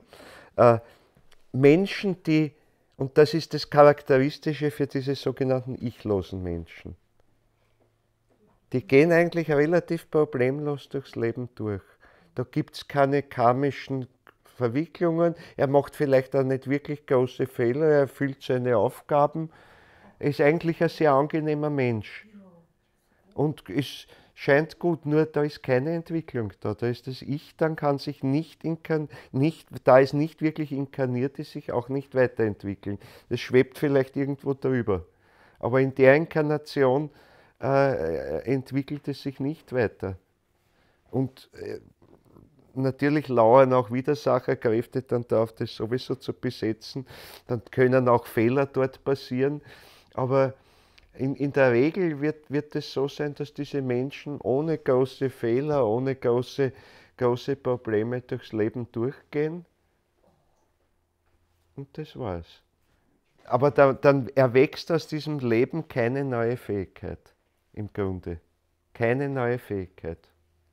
Aus dem braven Befolgen von dem, was man mir sagt, was ich tun soll, und aus dem, dass ich nirgends anecke und niemand irgendwas, ein böses Wort gesagt habe, das allein qualifiziert noch nicht dazu, dass ich in der Zukunft größere Fähigkeiten haben werde. In Wahrheit entstehen die Fähigkeiten durch die Überwindung der Fehler, die wir gemacht haben. Und ich darf euch beruhigen, wir haben alle in der weiten, fernen Vergangenheit genug schlimme Fehler gemacht. Genug schlimme Fehler, die wir uns heute noch gar nicht auszudenken wagen. Die wirklich schlimm sind. Und wir werden sie ausgleichen. Und an ihnen werden wir die größten Kräfte entwickeln. Also daher geht es darum, sich wirklich auch mit seinen Fehlern zu lieben, aber im Sinne von nicht, aha, na ist halt so, naja, ist mir auch egal, ich nehme mich eh so an, wie ich bin. Sondern sich selbst zu lieben heißt, ich sehe es als Aufgabe. Ich liebe mich, um mich weiterzuentwickeln. Ich hole Kräfte herein, um den nächsten Schritt zu machen. Und das geht es eigentlich. Und das ist vielleicht also auch halt so ein Aspekt dessen, wir haben noch einen ganz schönen Weg vor uns, gerade aus diesen großen Fehlern der Vergangenheit die großen Fähigkeiten der Zukunft zu machen. Und das ist auch ein bisschen diese Schilderung des Abgrundes, weil die, wie soll ich sagen, die Dinge, die wir heute so überschauen können an dem Schlimmsten, was man sich denken kann, was ein Mensch tun kann oder was einem passieren kann oder so, sind klein gegenüber dem, was wir in der Vergangenheit getan haben. Und was wir in der Zukunft zu Fähigkeiten aber verwandeln können. Wir sind eigentlich im Moment ziemlich im Vergleich zur Vergangenheit machen wir heute in Wahrheit kleine Fehler. Allerdings werden sie immer entscheidender. Es ist einfach die Erde und die Menschheit und alles, ist aber auch in einem Zustand, wo eben auch die kleinen Fehler sehr große Wirkungen haben können. Aber der Punkt ist, wir werden diese Fehler der Vergangenheit, die mit ganz großen Kräften verbunden sind, werden wir zu ganz großen Fähigkeiten verwandeln können.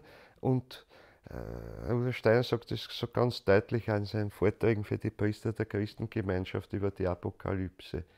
Es geht niemals darum, diese Kräfte, die in den Emotionen, in den Leidenschaften drin sind, sie sozusagen zu verdrängen oder sie loszuwerden, sondern es geht darum, sie in ihrer vollen Stärke zu ergreifen, aber zu verwandeln. Und man darf nie den Mut verlieren zu sagen, ach, ich bin so ein ernsthafter, anständiger, ordentlicher Mensch, ich habe das alles nicht.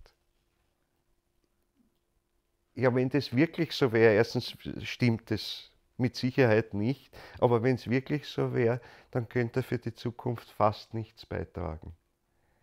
Ich meine, die Verfehlungen der Vergangenheit liegen am Missbrauch namentlich dieser astralisch-seelischen Kräfte. Und das sind die heute, und da spreche ich hauptsächlich von denen, die heute vollkommen unbewusst sind. Der größte Teil des Astralischen ist ja für uns unbewusst noch. Also nicht einmal da sind wir noch sehr bewusst. Und was unser Ego-Bewusstsein ist, das ist so ein bisschen was davon. Aber darunter ist so ein riesiger Bereich und da sind entsprechend riesengroße Kräfte drinnen. Und die brauchen wir für die Zukunft. Das sind weltschöpferische Kräfte. Die bewegen die Welt. Und wir müssen jetzt während unserer irdischen Verkörperungen, also bis ins, weiß ich nicht, 7., 8. Jahrtausend hinein, müssen wir lernen, diese Kräfte zu handhaben, mit denen umzugehen und sie ganz zu etwas Eigenem zu machen. Das heißt, unsere Fehler der Vergangenheit zu unseren Fähigkeiten im Astralischen zu machen in der Zukunft. Dann bauen wir zumindest einmal an der nächsten kosmischen Verkörperung unserer Erde. Dann bauen wir das neue Jerusalem, von dem da die Rede ist. Dann überwinden wir das, was da in der Bibel, also in der Apokalypse als letztes Buch der Bibel genannt ist, die Hure Babylon. Dann machen wir diese ehemals weisheitsvollen Kräfte, davon habe ich am Anfang gesprochen, die Hure Babylon oder Babylon steht überhaupt eigentlich für eine alte Weisheit, die aber immer mehr verdorben wurde und die auf neue Weise wieder ergriffen werden muss, aber völlig verwandelt durch unser Ich. Und dort geht es hin. Und das heißt, wir brauchen diese Kräfte, die in der Hure Babylon sich halt jetzt in der Form zeigen, dass sie uns die größten Verfehlungen der Menschheit zeigen. Es ist eigentlich die Summe aller der Verfehlungen, die die Menschheit gemacht hat. Und das müssen wir nicht nur anschauen, sondern wir müssen uns mit Haut und Haar damit verbinden, um es zu verwandeln. Schritt für Schritt, nicht auf einmal. Aber das sind die Schilderungen, um die es jetzt geht. Und das sagt der Steiner so deutlich drin. Also nicht alle diese Kräfte weg und die sind negativ oder was. Und zu glauben, nein, ich bin ganz leidenschaftslos, ich bin nicht, nein, ich habe keine Begierden, nichts.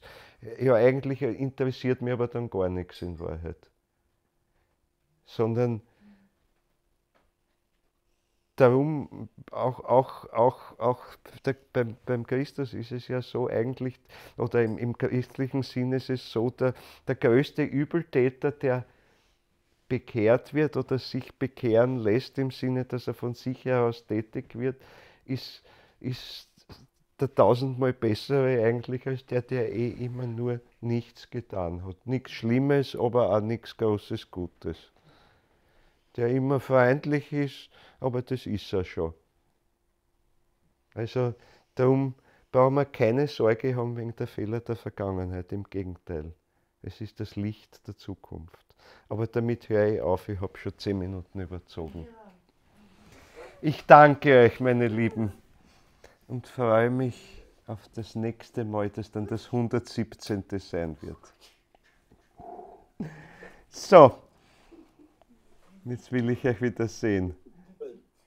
Ich wünsche euch allen eine gute Nacht. So, jetzt. Jetzt. Gute Nacht. Gute Nacht. Gute Nacht. Gute Nacht. Vielen Dank. Vielen Dank. Vielen Dank, Wolfgang. Gerne. Gerne. Habt Danke. heute wieder einmal viel gelernt. Danke. Bis zum nächsten Mal. Danke, Michaela. Bitte gerne. Danke, François. Tschüss. Bonsoir, tschüss, schönen Abend. So, ich verabschiede mich auch Ciao, meine Lieben. bei den lieben Leuten im Livestream. Bis zum nächsten Mal. Bis zum nächsten Dienstag. So, ist beendet. So, Papa. So.